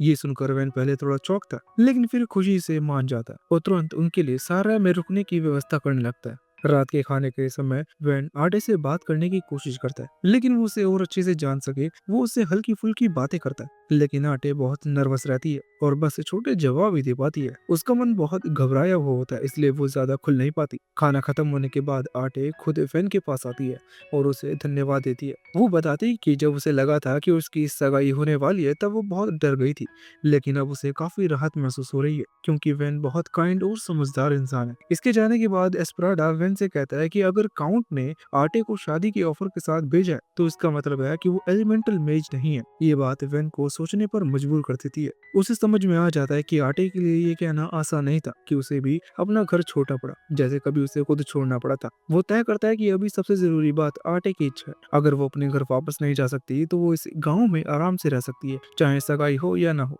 और अगर वो घर लौटना चाहे तो उसे कोई रोकेगा नहीं। पना मेरा बताती है कि वो अगले दिन वापस जाने की सोच रही थी, लेकिन फिर आटे पूछती है कि क्या वो कुछ दिन और रुके। आटे बिना देर किए मान जाती है। वो मन ही मन तय करती है कि अगली बार जब वो वैन से मिलेगी तो खुद बात शुरू करने की कोशिश करेगी। अगली सुबह टिल और कॉमसन जल्दी जल्दी वैन के कमरे में जाते हैं और उसे जगाते हैं। वो बताते हैं कि कुछ जरूरी हो गया और टीवी एस्पराडा पहले ही वहां जा चुके हैं। वैन पूछता है कि आखिर हुआ क्या है। टिल बताता है कि उसी झील की बात है जो वैन ने कुछ दिन पहले गांव के पीछे बनाई थी। गांव वाले उसे लेक वैन कहने लगे हैं। ये नाम सुनकर वैन थोड़ा अजीब महसूस करता है। चलते हुए वो पूछता है कि लोगों ने ऐसा नाम क्यों रखा है। टिल बताता है कि गांव वाले ने उसके काम को याद रखने के लिए ये नाम रखा है। कॉमसन मजाक में कहता है कि लोग गांव का नाम भी वैन विलेज रखने की सोच रहे हैं। ये सुनते ही वैन साफ मना कर देता है और कहता है कि ये नाम बिल्कुल ठीक नहीं लगेगा। जब वो झील के पास पहुंचते हैं तो देखते हैं कि वहाँ बहुत सारे गांव वाले इकट्ठा हैं। वैन की नजर झील के बीच जाती है जहाँ एक लड़की पानी पर तैरती हुई चुपचाप सबको देख रही होती है। ये देखकर वो थोड़ा घबरा जाता है और समझ नहीं पाता कि ये क्या है।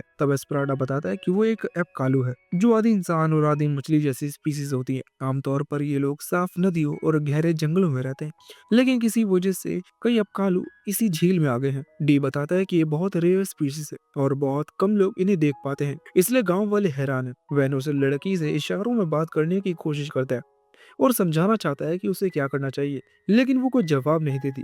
फैन को शक होने लगता है कि शायद वो उसकी भाषा भी नहीं समझती। तब वो टिल और कॉमसन से कहता है कि कुछ मांस ले आए। जब वो ग्रिल्ड मांस लेके आते हैं तो वैन उसे आर्मर्ड लिजार्ड का मांस देता है। उसका मानना होता है कि खाना दोस्ती दिखाने का सबसे आसान तरीका होता है। धीरे धीरे लड़की पास आती है और पानी से बाहर निकलती है। वो मांस खाती है और उसका स्वाद उसे हैरान कर देता है। वैन उसे बताता है कि अगर वो चाहे तो अगले दिन और भी मांस बना सकता है। लड़की ये जानना चाहती थी कि आर्म लिजार्ड को किसने हराया। इससे पहले कि वैन कुछ समझ पाए, एस्पराडा, डी और बाकी गांव वाले बताते हैं कि ये आम वैन ने किया था। वैन तुरंत कहता है कि ये सब अकेले उसका नहीं बल्कि सबकी मदद से हुआ था। लड़की ये बात समझ जाती है और फिर बिना कुछ कहे वो बस पानी में चली जाती है। वैन को समझ में नहीं आता कि ये सब क्यों हुआ और वो दोबारा आएगी या नहीं। एस्पराडा बताता है कि ये स्पीसीज बहुत कम दिखाई देती है, इसलिए जल्दी वापस आना मुश्किल है।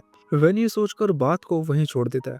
लेकिन अगले दिन वैन और भी हैरान हो जाता है जब वो देखता है कि झील में पहले से ज्यादा अब कालू इकट्ठा हो गए हैं। टेलो से लड़की को पहचान लेता है जो पहले आई थी। वैन थोड़ा डरते हुए पूछता है कि कहीं अब कालू आम लिजार्ड को गॉड जैसा तो नहीं मानते। एस्पराडा बताता है कि उसने ऐसा कभी नहीं सुना। तभी अब कालू में से एक आदमी आ गया था जो उनका लीडर लगता। वो इशारा करता है कि वो उस यंग आदमी से बात करना चाहता है। वैन समझ जाता है कि बात उसी से होने वाली है। उसका दिल तेज धड़कने लगता है क्योंकि उस आदमी का लुक काफी डरावना होता है और वैन को बिल्कुल समझ में नहीं आता कि वो उससे क्या चाहता है। वैन मन में थोड़ा परेशान रहता है, लेकिन अब कालू का लीडर बस उसे अपनी बेटी के साथ अच्छा व्यवहार करने के लिए धन्यवाद देता है। तभी वैन समझ जाता है कि उसकी बेटी वही लड़की है जो पहले झील में दिखी थी। वो आदमी बताता है कि उसने ये भी सुना है कि आम लिजार्ड को हराने वाला वही है। वैन मान लेता है कि गांव में सब लोग यही मानते हैं। ये सुनकर सारे अब कालू हैरान हो जाते हैं कि इतना छोटा सा इंसान ऐसा काम कर सकता है। वैन फिर से समझाने की कोशिश करता है कि उसने ये सब अकेले नहीं किया था, लेकिन अब कालू का लीडर उसे हीरो कहता है और उसे अपनी बेटी लटा प्रियोर से शादी करने की इजाजत दे देता है। ये सुनकर वैन फिर से चौंक जाता है। वो आदमी पूछता है कि क्या ये बात उसे पसंद नहीं आई। तभी वो खुद को लटा वेस्टा के नाम से बताता है और कहता है कि लटा प्रियोरा उसकी इकलौती बेटी है। वो ये भी बताता है कि जब वो बड़ी होगी तो उसकी खूबसूरती किसी कीमती जेम जैसी होगी। वैन अब भी हिचकिचाता है और कहता है कि लटा प्रियोरा अभी बच्ची है और शायद वो ये सब समझ भी नहीं पा रही। वो ये भी पूछता है कि आखिर शादी का प्रस्ताव क्यों रखा जा रहा है। लटा वेस्ता बताता है कि उसके लोग अब तक इंसानों से दूरी बनाए रखते थे, लेकिन पिछले कुछ सालों में आम लिजार्ड ने उनकी नदियों में आना शुरू कर दिया था और उनकी स्पीशीज को काफी नुकसान हुआ। इसलिए वो अपनी बेटी के लिए किसी स्ट्रॉन्ग इंसान को चाहता है ताकि उसके लोग शांति से रह सकें। वैन समझ जाता है कि वो अपनी बेटी की शादी के जरिए अलायंस बनाना चाहता है। ये साफ होने पर वैन कहता है कि शादी जरूरी नहीं है और वो चाहता है कि लटा प्रियोरा आगे चलकर अपनी मर्जी से शादी करे। लटा वेस्ता पहले समझता है कि वैन मना कर रहा है, लेकिन वैन साफ करता है कि वो बिना शादी के भी उनके ट्राइब की रक्षा करेगा। ये सुनकर लटा वेस्ता हैरान हो जाता है, लेकिन खुशी से मान जाता है और कहता है कि फिर वो बस झील में रहेंगे। बात तय होते ही वैन अपने प्रोडक्शन मैजिक से झील के बीच में आराम करने के लिए दो बड़े रेस्ट एरिया बना देता है। वो बताता है कि सब लोग वहाँ आराम कर सकते हैं और ये जगह काफी खुली और शांत है। टिल और कॉमसन भी कहते हैं कि बारिश और तेज हवा में भी ये जगह सेफ रहेगी। थोड़ी ही देर में सारे एप्कालू वहाँ आराम करने लगते हैं और वेन को अच्छा लगता है कि सब खुश है। तब एस्पराडा वेन को याद दिलाता है कि अब सैवेज का काम करना है। लटा वेस्ता पूछता है कि वो लोग ये कैसे करते हैं। वेन बताता है कि गांव की इमारतों के नीचे सीवर पाइप्स लगे हैं और मोट का पानी उन पाइप में छोड़ा जाता है ताकि गंदगी बाहर निकल जाए, वरना जगह गंदी हो जाएगी। ये सुनकर लटा वेस्ता कहता है कि वो इसमें मदद करना चाहते हैं क्योंकि पानी में काम करना उसकी खासियत है। वेन खुशी से मान जाता है। कुछ एपाकालू पानी के नीचे जाकर सीवेज के गेट खोलते हैं और पूरे गांव में पाइप साफ कर देते हैं। वेन उन्हें धन्यवाद देता है और लटा वेस्ता पूछता है कि क्या ये काम रोज किया जा सकता है। वेन बताता है कि ये दिन में कई बार किया जाता है। तब लटा वेस्ता कहता है कि आगे से ये काम वो लोग संभाल लेंगे। वेन पूछता है कि क्या ये ठीक रहेगा, तो लटा वेस्ता कहता है कि इसे यहाँ रहने की इजाजत के बदले धन्यवाद समझा जाए। वेन ये मदद खुशी से स्वीकार कर लेता है। इसी दौरान पनामेरा और आटे वहाँ पहुँचती है। पनामेरा एपेकालू को देखकर वही रुक जाती है और आटे बताती है कि उसने इन्हें पहले कभी नहीं देखा। लटा वेस्ता वेन को अच्छे स्वागत के लिए धन्यवाद देता है, लेकिन पनामेरा और आटे तब चौंक जाती है जब वो वेन को अपना दामाद कह देता है। पनामेरा तुरंत हैरान हो जाती है। वेन जल्दी से गलतफहमी साफ करने की कोशिश करता है, लेकिन तभी लटा प्रियोरा पानी से बाहर आती है और खुद को वेन की पत्नी बताती है। ये सुनकर वेन और भी ज्यादा घबरा जाता है। वो कुछ कह पाता इससे पहले ही लटा प्रियो फिर से पानी में चली जाती है और वेन ऑकवर्ड हालात में रह जाता है। अगली सुबह वैन आटे के साथ थोड़ा अकेले समय बिताने का फैसला करता है और इतनी सुबह बुलाने के लिए माफी मांगता है। वो बताता है कि उसे लगा झील के पास सुबह की हवा अच्छी लगेगी। आटे कहती है कि उसे भी सुबह की हवा पसंद है और ये काफी फ्रेश लगती है। वैन ये सुनकर खुश होता है और फिर वो कल वाले एपाकुलू वाले मामले की बात करता है। आटे बताती है कि पनामेरा से उसे पूरी कहानी पता चल गई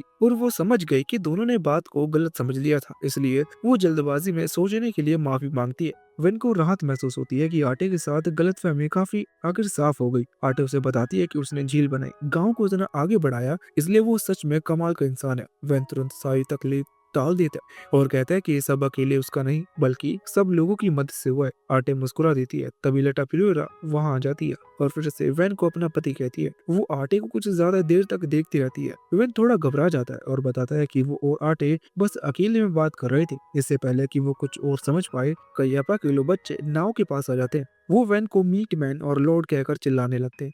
सब बच्चे नाव को पकड़ लेते हैं जिससे नाव हिलने लगती है। बैलेंस बिगड़ता है और आटे फिसलकर वैन के सीने से लग जाती है। कुछ पल के लिए सब शांत हो जाता है। इसके बाद सारे बच्चे हंसने लगते हैं, लेकिन लटापियोरा बिल्कुल खुश नहीं दिखती। वो वैन से पूछती है कि क्या वो ठीक है, लेकिन फिर उससे अपना पति कह देती है। वैन उसे याद दिलाता है कि उसने उसके पिता को पहले ही बता दिया था कि उनकी सगाई नहीं हुई है। ये सुनकर लटापियोरा उदास हो जाती है और बिना कुछ कहे पानी में चली जाती है। अपाकालू बच्चे वैन से कहते हैं कि उसने उसे रुला दिया। इसके बाद वो जानबूझकर नाव को और जोर से हिलाने लगते हैं। वैन बैलेंस संभालने की कोशिश करता है और उनसे रुकने को कहता है। वो वादा करता है कि अगर वो रुक गए तो वो उन्हें आर्म लिजार्ड का मांस देंगे। थोड़ी देर बाद लटा वेस्टा गुस्से भरे चेहरे के साथ आता है। वो बताता है कि लटा पियोरे ने उसे सब कुछ बता दिया है और उसे यकीन नहीं हो रहा कि वैन दूसरी लड़की से करीब हो रहा है। वैन फिर से समझाने की कोशिश करता है कि वो उसका पति नहीं है, लेकिन लटा वेस्टे बीच में रोक देता है। वो कहता है कि अब इसका फैसला एक मुकाबले से होगा। लटा वेस्टे तय करता है कि 3 राउंड का मुकाबला होगा। अगर अपाकालू जीत गए वो अपनी बेटी की सगाई वैन से मान लेगा। वैन इस बात से परेशान हो जाता है। तभी डी अचानक सामने आता है और चुनौती एक्सेप्ट कर लेता है। वो कहता है कि वो वैन को जिता कर रहेगा। एस्पराटा भी मानता है कि जल्दी फैसला हो जाएगा, तो वैन अपनी पढ़ाई पर ध्यान दे पाएगा। पर अमेरा को भी ये सब काफी दिलचस्प लगता है, लेकिन वैन हारने के नतीजे से डरा हुआ है और कहते हैं कि वो कभी हारता नहीं, बल्कि वैन जानता है कि वो उसकी तरफ ज्यादा झुके हुए हैं।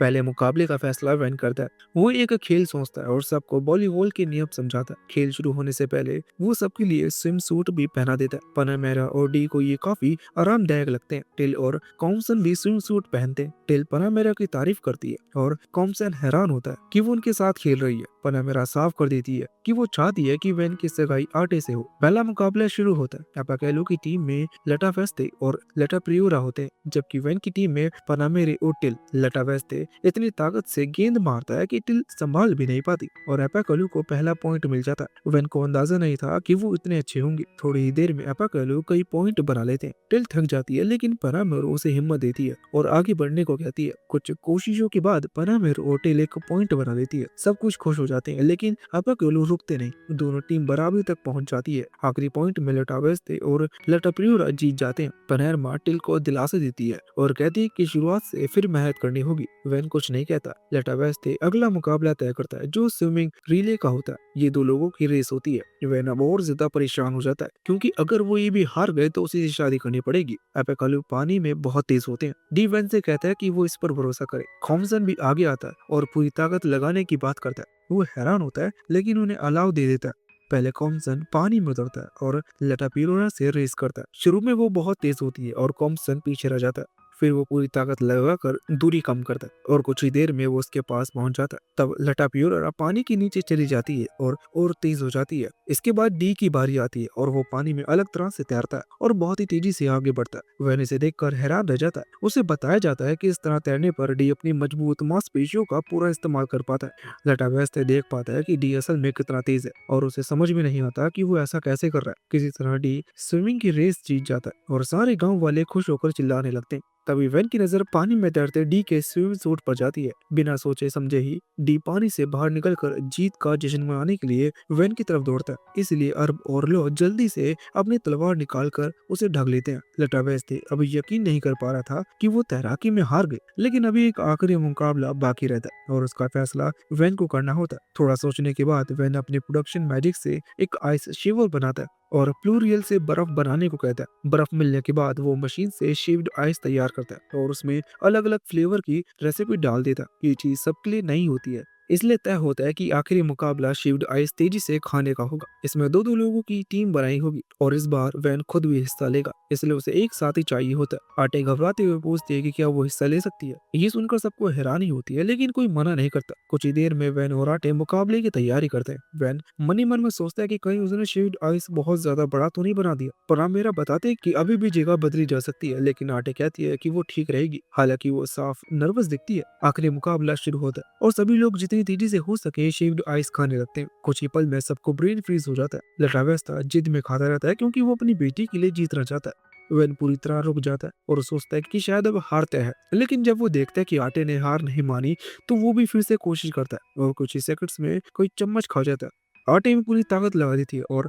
आखिरी में दोनों मुकाबला जीत जाते हैं। लटावेस्ते उनकी हार मान लेता है। वैन खुश होता है कि अब लटा पिरोरा से शादी की बात खत्म हो जाएगी, लेकिन लटावेस्ते कहता है कि अब उसे वैन और भी ज्यादा पसंद आ गया। वो उसे फिर से अपना दामाद मान लेता है और कहता है कि वही उसकी बेटी के लिए सही इंसान है। वो सोचता है कि फिर जीतने का मतलब क्या था, लेकिन लटावेस्ते बिना सुने चला जाता है और उससे अपनी बेटी का ध्यान रखने को कहता है। वैन कुछ भी नहीं कह पाता, क्योंकि ज्यादा शेव्ड आइस खाने से उसके पेट में दर्द होने लगता है। फिर भी सब लोग जीत से खुश हो जाते हैं। आटे वैन को ऐसे देखकर अच्छा महसूस करती है, क्योंकि वैन के आसपास हमेशा मुस्कुराते हुए लोग रहते हैं। वो सोचने लगते हैं कि क्या वो भी ऐसे फील कर सकती है और क्या वो भी ऐसा बन सकती है। बचपन से ही उसके पिता हमेशा काम में व्यस्त रहते थे। जब वो 10 साल की हुई तो उसके पिता ने बताया कि उसकी एंगेजमेंट तय की जाएगी। ये सुनकर वो एंजाइटी से भर गई थी, लेकिन वैन उसके साथ बहुत कायर था। तभी उसे पता चला कि वैन की एबिलिटी एलिमेंटल मैजिक नहीं बल्कि प्रोडक्शन मैजिक है, जिसे लोग अच्छा नहीं मानते। फिर भी वैन में कॉन्फिडेंस और टैलेंट भरा हुआ था और वो अपनी पावर का इस्तेमाल हमेशा पॉजिटिव तरीके से करता था। आटे सोचती है कि अगर उसने उस दिन के बाद अपनी मैजिक की प्रैक्टिस नहीं छोड़ी होती, तो शायद वो भी थोड़ी उसी की जैसी बन पाती। इसी वजह से वो तय करती है कि अब वो और मेहनत करेगी। अगले दिन वन बताता है कि गांव के फ्यूचर डेवलपमेंट के लिए और रैम्पेट्स बनाए जाएंगे। वो सब गांव वालों से कहता है कि काम करते समय ध्यान रखे और किसी को चोट न लगे। वो ये भी बताता है कि अगले दिन छुट्टी है, इसलिए आज रात बड़ा बारबेक्यू होगा। ये सुनकर सारे गांव वाले खुश हो जाते हैं और ज़्यादा मेहनत करने के लिए तैयार हो जाते हैं। जब आटे वैन से मिलती है तो वैन नोटिस करता है कि वो आज पहले से ज़्यादा एनर्जेटिक लग रही है और उसे लगता है कि ज़रूर कुछ है। आटे मना नहीं करती और मन ही मन वो चीज़ों को वैन की नज़रों से देखना चाहती थी। वो हिम्मत करके पूछती है कि क्या वो उसे काम करते हुए देख सकती है। वैन खुशी-खुशी मान जाता है और उससे आटे बहुत खुश हो जाती है। इसी बीच जंगल में औरतें और कुछ एडवेंचर्स किसी खतरनाक चीज से बचते हुए भाग रहे होते हैं और लगता है कि वो पकड़े ही जाने वाले हैं। 2 हफ्ते बाद सबकी हेल्प से वैन ने वो रैम्पेट्स बना लिए जो वो चाहता था। पैनमेरा कहती है कि वो अभी सरप्राइज्ड है कि इतने कम टाइम में वैन ने इतना काम कर दिया। भले ही सबने हेल्प की हो, वैन उसकी तरफ थोड़ी देर ज्यादा देखता है। वो सोचता है कि उसके रैम्पेट सबसे ज्यादा बेहतर निकले हुए हैं, लेकिन वो इतना बेवकूफ नहीं है कि जोर से कह दे। वो सब कहता है कि जैसे जैसे मर्चेंट्स और एडवेंचर्स यहाँ आएंगे वो और हाउसेस बनाएगा। पैनमेरा कहती है कि वो वैन से जेलस है क्योंकि अपना खुद का लैंड रखना उसका ड्रीम था। अगली बैटल में वो ग्लोरी कमाएगी पैसे से ज्यादा और अपना पैच मांगेगी। वो पूछती है कि रैम्पेट्स के ऊपर ये चीजें क्या है। वेन बताता है कि बलिस्टिया है। वेन बताता है कि उसने पहले सिंपल बलिस्टिया के बड़े वर्जन ट्राई किए। इस बार टॉप और बॉटम अलग अलग फायर कर सकते हैं और तो दो बड़े बोल्ट्स एक के बाद एक निकल सकते हैं। वेन कॉमसन से कहता है कि एक बलिस्टिया टेस्ट फायर करे। कॉमसन फायर करता है तो बोल्ट बहुत दूर तक जाता है और बहुत बड़ा एक्सप्लोजन करता है। वेन मुस्कुराता है, लगता है कि वो खुश है। वो कहता है कि अच्छे बने हैं। बाकी सब शौक में उसकी पावर देखते हैं। पैनमेरा पूछती है कि क्या उसके रैम्पेट सच में इतने पावरफुल ब्लास्टियां हैं। वह शांति से कहता है कि उसके पास 100 से ज्यादा है। पैनमेरा प्राइस पूछती है क्योंकि वो एक बाय करना चाहती है। वह क्लियर करता है कि ये सेल के लिए नहीं है। पैनमेरा को कहना पड़ता है कि वो एक के बदले फेवर देगी। वह मान जाता है। वो कहता है कि बाद में फेवर मांगेगा। फिर पूछता है कि वो उसे कैसे ले जाएगी और बोल्ट्स कैसे लोड करेगी। पैनमेरा कहती है कि ये हैवी लगता है तो वो कैरेज अरेंज करेगी। बोल्ट्स आयरन के बने हैं तो वो खुद बना लेगी। कॉमसन बीच में आता है। वो कहता है कि कम से कम वैन को 1-2 वोल्ट्स ले लो। पेनमेरा नहीं समझती तो कॉमसन अपने स्वॉर्ड दिखाता है। वो कहता है कि इसे देखो। पेनमेरा कहती है कि उसने ऐसे शेप की स्वॉर्ड नहीं देखी। ये आर्मर और शील्ड वाले एनिमीज पर भारी पड़ेगी। कॉमसन पूछता है कि क्या उसके पास कोई स्वॉर्ड है जो टूटने से फर्क न पड़े। पेनमेरा अपने स्वॉर्ड निकालती है। वो कहती है टूट जाए तो प्रॉब्लम नहीं है, लेकिन ये उसकी ब्यूटी स्वॉर्ड है जो कई बैटल्स झेल चुकी है। अगर चिप भी कर दे तो इम्प्रेस हो जाएगी। कॉमसन अपने स्वॉर्ड से वार करता है। पहले तो बस स्केच सा दिखता है, लेकिन अगले ही पल उसकी स्वॉर्ड का टॉप टूट जाता है। सिर्फ एक स्केच से वो 2 टुकड़े में बट जाती है। टिल मुस्कुराती है।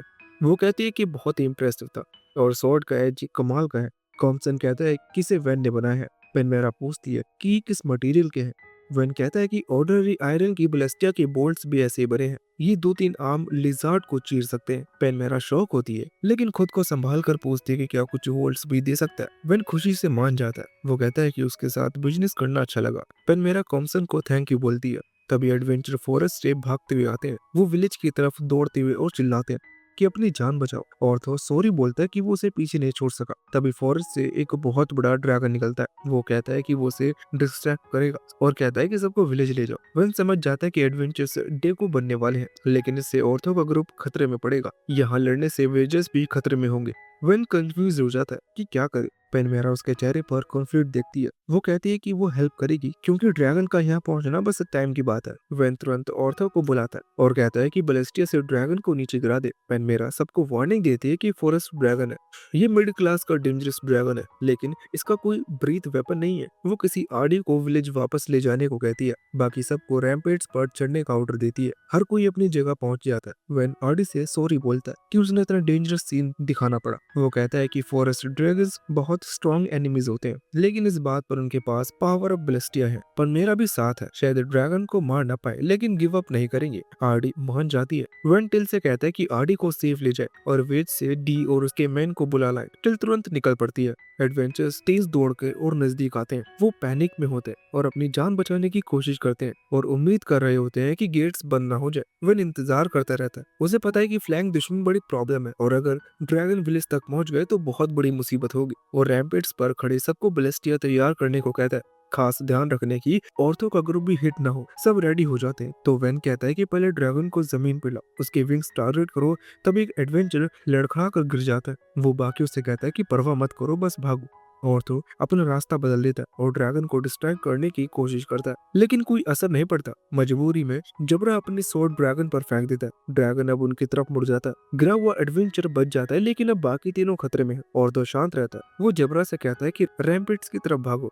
ड्रैगन अब मुझ पर है। जबरा घबरा जाता है लेकिन और तो कहता है कि मुझे भरोसा है, तू जिंदा लौट आएगा। और तो चिल्लाता है, मेरे सेक्रीफाइस को मत भूलना। ये सुनकर जबरा और तेज दौड़ता है और चिल्लाता है। रैम्पेट्स पर वैन सबको याद दिलाता है कि रेंज में आते ही बलिस्टिया फायर करना। जबरा ये सुनकर चिल्लाता है और जैसे ही ड्रैगन रेंज में आता है तो सब फायर करते हैं। ड्रैगन चालाकी से वोल्ट से बच जाता है और जबरा का पीछा जारी रखता है। पनेरमा कहती है कि वो इसके रास्ते रोकने के लिए परफेक्ट है। वो अपना पहला अटैक अनाउंस करती है। वेल हैरान नहीं होता, उसे पहले से ही शक था। काउंट ने कम उम्र में उसे इतना सम्मान दिया और उसके कारनामों के लिए विस्काउंटिस बनाया। साफ है कि पनीवा टॉप लेवल एलिमेंटल मेज है। रैम्पेट्स पर खड़ी वो मैजिक यूज करती है। उसके हाथ में एक विशाल फायरवॉल बनता है। वो पावरफुल फायर जेवलिन ड्रैगन पर फेंकती है। ड्रैगन गिरता है और जोरदार ब्लास्ट होता है। फिर भी कॉम्सन चेतावनी देता है, ड्रैगन अभी खत्म नहीं हुआ है। वेन समझ जाता है कि आम लिजर्ड जैसा आसान नहीं है। ड्रैगन खड़ा हो जाता है और फिर से स्काई में उड़ने लगता है जैसे उसे ज्यादा डैमेज ना हुआ हो।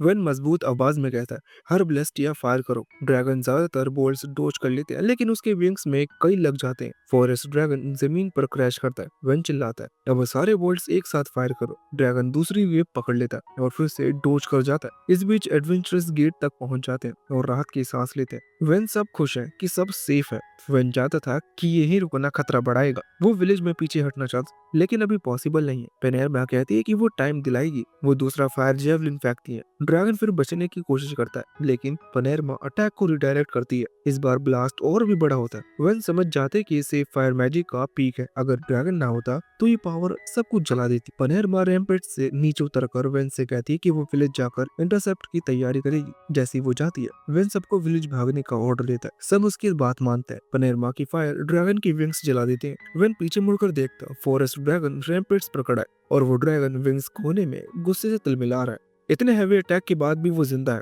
वेन हैरान है। तभी एस्पराडा शांत कदमों से ड्रैगन की तरफ बढ़ता है। वेन को समझ में नहीं आता कि एस्पराडा क्या कर रहा है। वो चिल्लाता है, जल्दी भागो, लेकिन एस्पराडा नहीं रुकता। वेन घबरा जाता है और कहता है, अगर तू नहीं भागा तो मैं नहीं जाऊंगा। तब एस्पराडा रुकता है और कहता है कि ये तो बड़ी प्रॉब्लम हो सकती है। एस्पराडा अपनी जगह से हिलता तक नहीं। वो शांत होकर एलिमेंटल मैजिक यूज करता है। एक कर्व्ड अर्थ बॉल जमीन से उठती है और ड्रैगन को ढक लेती है। बड़े पत्थर उसके सिर पर गिरते हैं और वो मलबे के नीचे दब जाता है। एस्पराडा वेन की तरफ मुड़कर कहता है, अब अच्छा टाइम मिल जाएगा। वेन हैरान हो जाता है। वो कहता है, ऐसे आराम से मत चलो। और एस्पराडा सुनता नहीं। वेन कहता है कि मेहनत करोगे तो ही मेरे फेवरेट रेड वाइन दिलाऊंगा। कैम्जिन कहता है, मैं एस्पराडा के साथ रहूंगा। वेन तुरंत विलेज की तरफ दौड़ता है। दूरी अभी भी ज्यादा है। औरतों का ग्रुप थक चुका है। उसे और टाइम चाहिए वरना ड्रैगन आ जाएगा। पनेरमा बताती है कि वो पोजीशन पर है। वेन पूछता है कि क्या अभी वो फीवर यूज कर सकता है। वो मान जाता। वेन कहता है, जैसे ड्रैगन रैम्पेट्स पर आए अपनी मैजिक से उसे पिन डाउन करना, फिर ब्लेस्टियर से बैरेज मारेंगे। पनेरमा कहता है कि ये अच्छा प्लान है। उसने नहीं सोचा था कि उसकी मैजिक सिर्फ पिन करने के लिए यूज होगी, वरना सॉरी बोलता और कहता है कि ड्रैगन का मीट शेयर करूंगा। और सब काफी खुश हो जाते हैं। तब ड्रैगन मलबे से बाहर निकलता है। वेन तुरंत ब्लेस्टियर टीम को रेडी रहने के लिए कहता है, अच्छे से ब्लैक पुल करना। और वो सोचते हैं अब थोड़ा टाइम और मिल जाएगा। तभी डी, अर्ब और लो आ जाते हैं। डी सीधा ड्रैगन की तरफ दौड़ता है। वेन पूछता है, सब ठीक हो। सब ड्रैगन को रैम्पेट्स के पास खींच लाते हैं। वेन पनीरमा से कहता है, अब तुम्हारी बारी। पनेरमा फ्लेयर ब्लास्ट मारती है। ड्रैगन आग में गिर जाता है और उसी टाइम वेन भी सभी से कहता है कि ब्लेस्टियर एक साथ फायर करो। और ड्रैगन कुछ पल के लिए रुक जाता है। उसी दिन वेन विलेजर्स से कहता है, हमने फॉरेस्ट का लॉर्ड हरा दिया।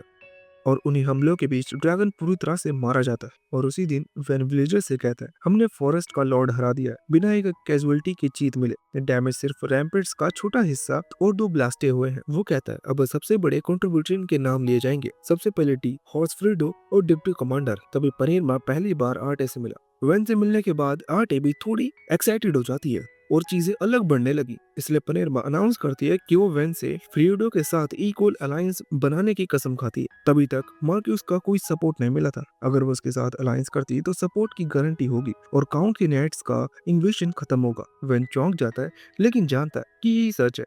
इस अलायंस से दुश्मन दोस्त बन सकते हैं और फाइनेंशियली भी हेल्प मिलेगी। पनेरमा कहती है कि वेन ने इतने कम समय में विलेज डेवलप किया है, अब और ऊंचा सोचो। अगर वो उसके साथ इक्वल अलायंस करता है तो किंगडम के नोबल्स ही जानेंगे कि वेन ने फेडियो और उसका स्वॉन फ्रेंड है। वेन सोचता है कि उसके पिता ने कनेक्शन तोड़ दिए थे और नोबेल्टी में उसके कम रिश्ते हैं। ऐसा मौका फिर नहीं मिलेगा। इसलिए वो पनेरमा का ऑफर एक्सेप्ट करता और कहता है कि उम्मीद है कि उनकी फ्रेंडशिप हमेशा मजबूत रहेगी।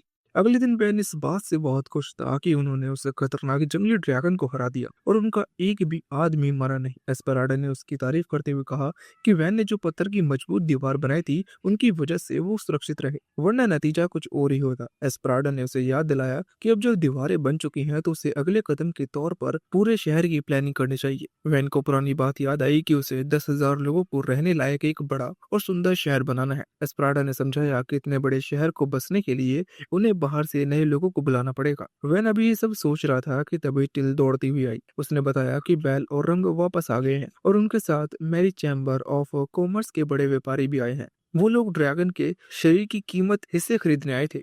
इसलिए वैन बिना वक्त गवाए उनसे मिलने चला गया। वैन मनी मन हिसाब लगा रहा था कि उसे कितने पैसे मिलेंगे। रंगों ने उसे बताया कि ड्रैगन काफी बड़ा है और उसके पंजे, दांत और आंख बहुत ही अच्छे हालात में है, तो उसे कम से कम 100 प्लेटिनम तो मिल ही जाएंगे। वैन को याद आया कि एक प्लेटिनम की कीमत करीब 10 करोड़ रुपए होती है, यानी पूरे ड्रैगन की कीमत करीब अरबों में थी। ये सुनकर वैन दंग रह गया। उसे लगा जैसे उसकी कोई बहुत ही बड़ी लॉटरी लग गई हो। व्यापारियों ने जब ड्रैगन को अच्छे से चेक कर लिया तो उन्होंने वैन से कहा कि वो सारा सामान उन्हें ही बेचे। उन्होंने डींगे मारते हुए कहा कि वो सबसे भरोसेमंद है और उन्हें रॉयल फैमिली का साथ मिला हुआ है, इसलिए वो उसे सबसे बढ़िया दाम देंगे। वैन बहुत एक्साइटेड था, पर जब उसने कीमत पूछी तो व्यापारियों ने उसकी उम्मीदों पर पानी फेर दिया। उन्होंने कहा कि अभी मार्केट डाउन है, इसलिए वो सिर्फ 60 प्लेटिनम ही दे पाएंगे। वैन उलझन में पड़ गया क्योंकि उसे लगा था कि उसे बहुत ज्यादा पैसे मिलेंगे। उसने फैसला किया कि वो बैल और रंगों से सलाह लेगा, पर व्यापारियों ने उसे रोकने की कोशिश की और कहा कि वो भाई अभी बिजनेस में नहीं है। वैन ने उनकी बात अनसुनी कर दी और भाइयों को बताया कि व्यापारी सिर्फ 8 प्लेटिनम की बोली लगा रहे हैं। बैल और रंगों को ये सुनकर गुस्सा आ गया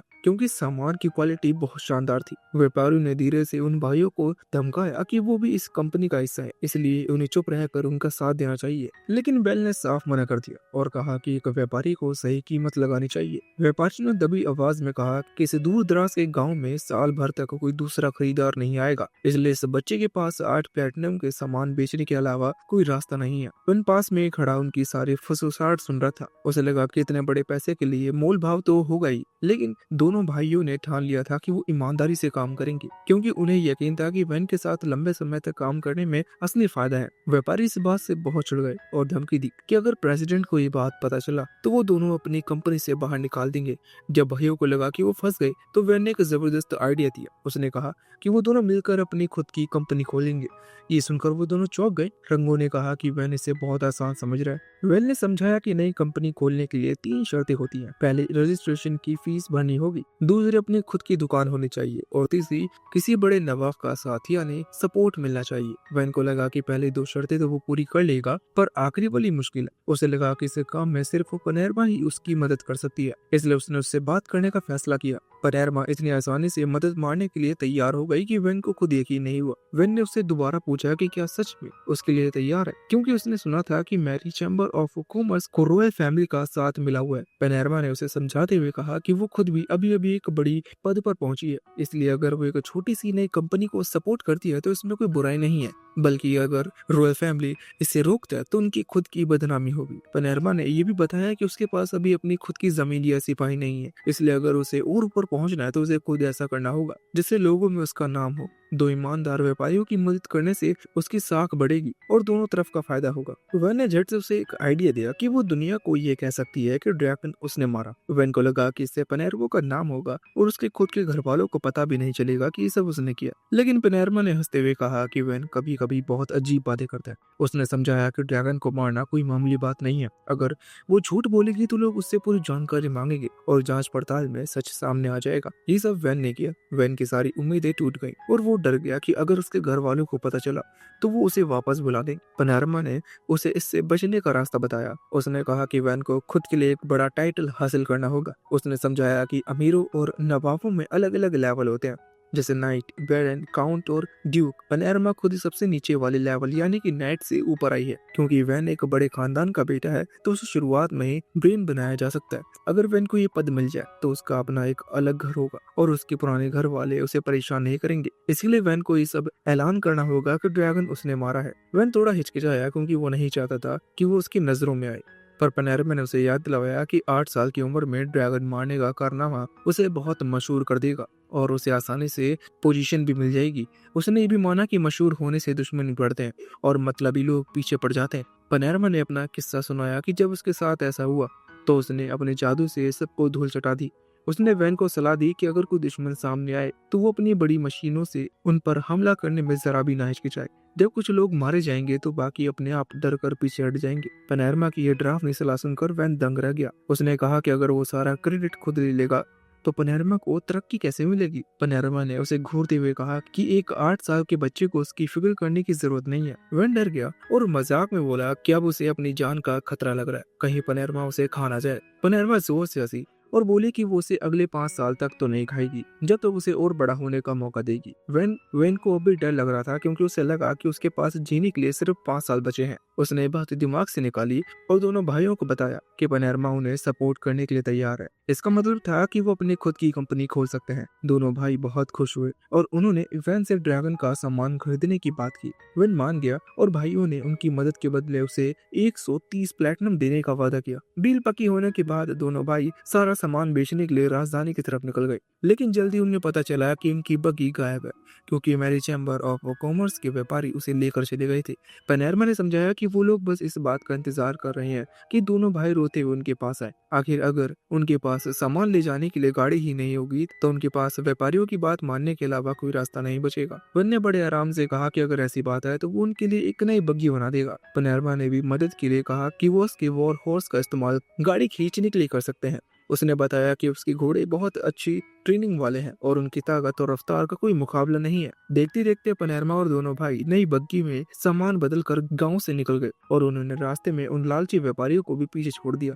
जब व्यापारियों ने देखा कि दोनों भाई पनेरमा के साथ आए तो वो समझ गए कि अभी ये भाई किसी बड़े नवाब की मदद से अपनी खुद की कंपनी शुरू करना चाहते हैं। आखिर में वो किंगडम ऑफ स्क्विडिरिया की राजधानी पहुंचे। पनेरमा वहाँ का राजा डीनो एंड सोरा ब्लैरन से मिलने दरबार में गई।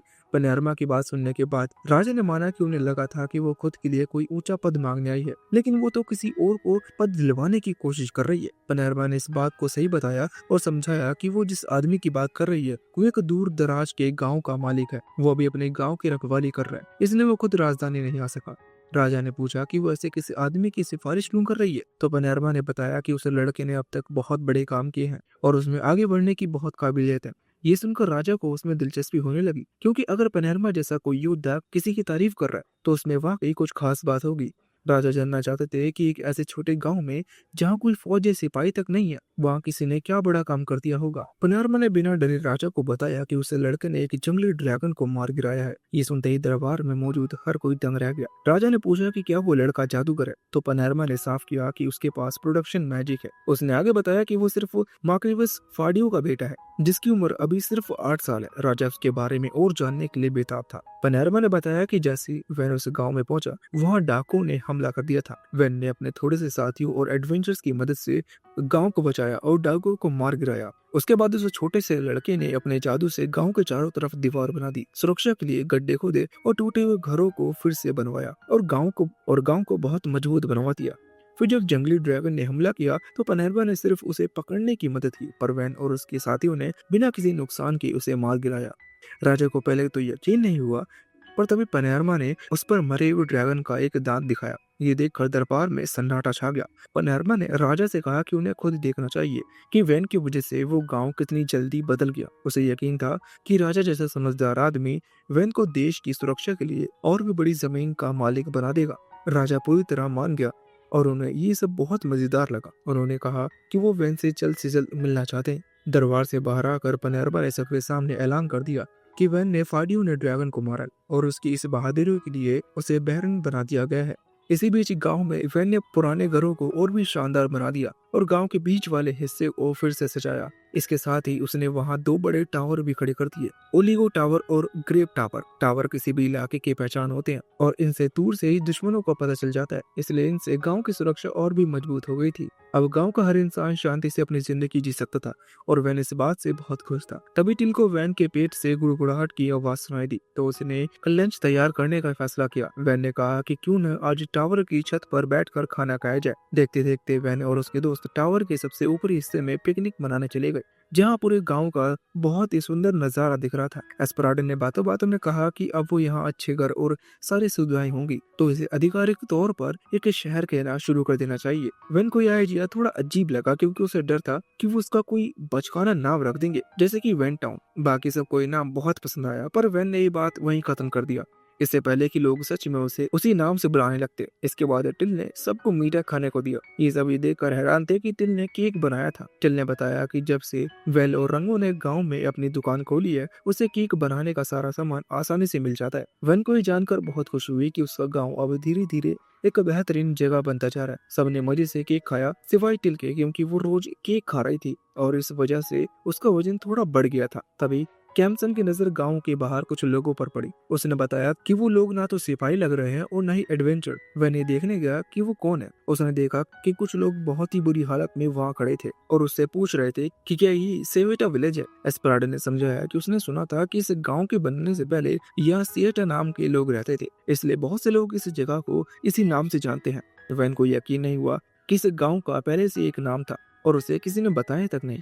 इससे पहले कि वैन कोई शिकायत करता, उन लोगों में से एक बूढ़े आदमी ने कहा कि गांव इतना बदल गया कि उन्हें अपनी आंखों पर यकीन नहीं हो रहा। उसने बताया कि वो पड़ोसी गांव से आए हैं, वहाँ उन पर बहुत ज्यादा टैक्स लगाया जाता है, पर काम करने के लिए जवान लोग नहीं बचे हैं, इसलिए उनका गुजारा करना बहुत मुश्किल है।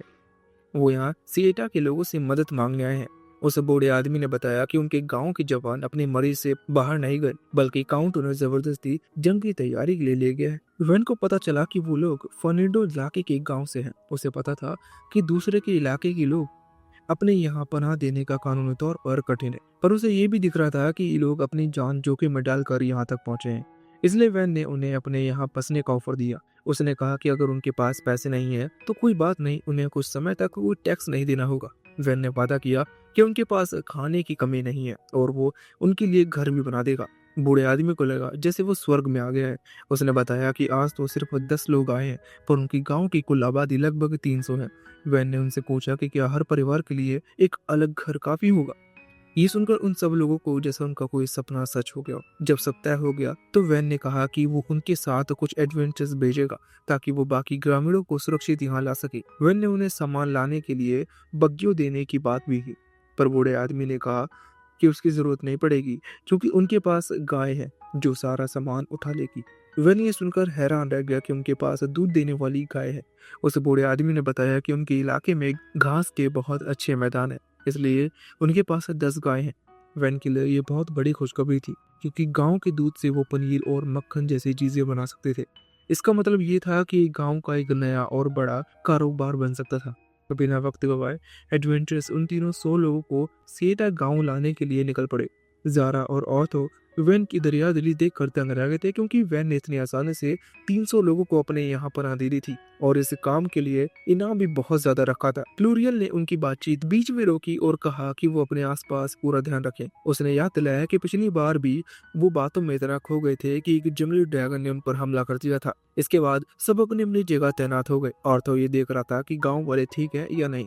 तभी एक औरत ने उससे कहा कि वो शुरू में इस फैसले के खिलाफ थी, क्योंकि उन्हें लगा कि वो पिछड़ी जगह से निकलकर उससे भी ज्यादा पिछड़ी और दूर वाली जगह जा रहे हैं। और तो उसकी बात समझ गया, पर उसने उसे यकीन दिलाया कि ये दूर दराज का गांव किसी जन्नत से कम नहीं है। जब वो सब सिएटा पहुंचे तो वैन ने एक शानदार दावत के साथ उनका स्वागत किया, जिसे देखकर सब चौंक गए। वैन ने उनसे कहा कि वो सब सफर की वजह से बहुत थके होंगे, इसलिए वो जी भर कर बारबेक्यू किया हुआ मीट खाएं, फिर उन घरों में आराम करे जो उसने उनके लिए तैयार किए हैं। नए गांव वालों में मजे से खाना खाया और वो औरत को खाना इतना पसंद आने लगा कि वो रोने ही लगी। पेट भरने के बाद लोगों ने वैन से पूछा कि उनके लिए क्या काम है, क्योंकि वो मेहनत करके अपना गुजारा करना चाहते हैं। वैन समझ गया कि वो सब अपने भविष्य को लेकर थोड़े डरे हुए हैं। उसने बड़े आराम से कहा कि वो इन या नई दुकानों को चलाने में मदद कर सकते हैं। साथ ही उसने नए खेतों में काम करने के लिए भी लोगों की जरूरत थी। एक आदमी ने कहा कि वो खेत का काम तो संभाल लेंगे, पर उन्होंने कभी बिजनेस नहीं किया। मैंने उन्हें तसल्ली दी और कहा कि पैसों का हिसाब किताब वो उन लोगों पर छोड़ दे जो ये काम जानते हैं।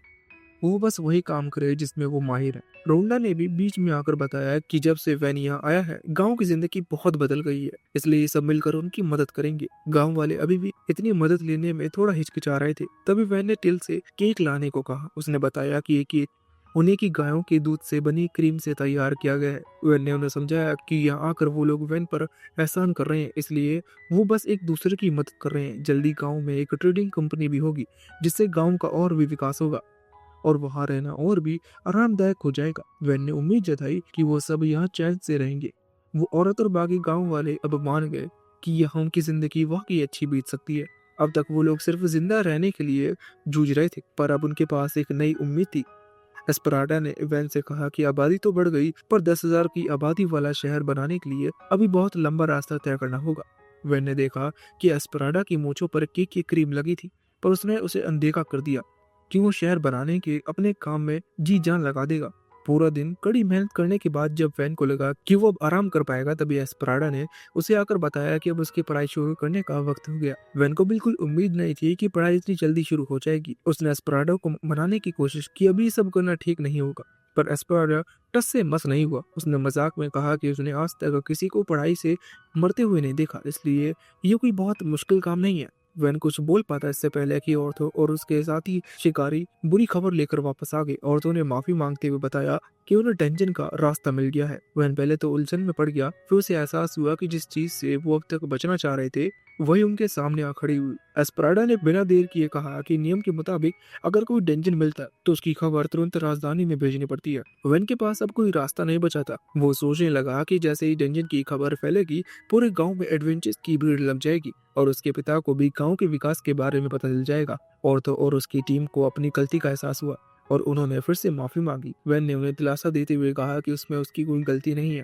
अब जो हो गया है सो हो गया है। वैन ने तय किया कि वो इस खबर को राजधानी भेजने के लिए जारा को चुनेगा, क्योंकि जारा ही वो स्काउट था जिसने सबसे पहले डेंजन को ढूंढा था। औरतों को लगा कि ये काम जारा के लिए सही है, पर उसने साथ जाने की बात कही। वैन ने मना कर दिया और कहा कि वो चाहता है कि औरतों और प्लूरल इन डेंजन के आसपास के इलाके की जांच करे।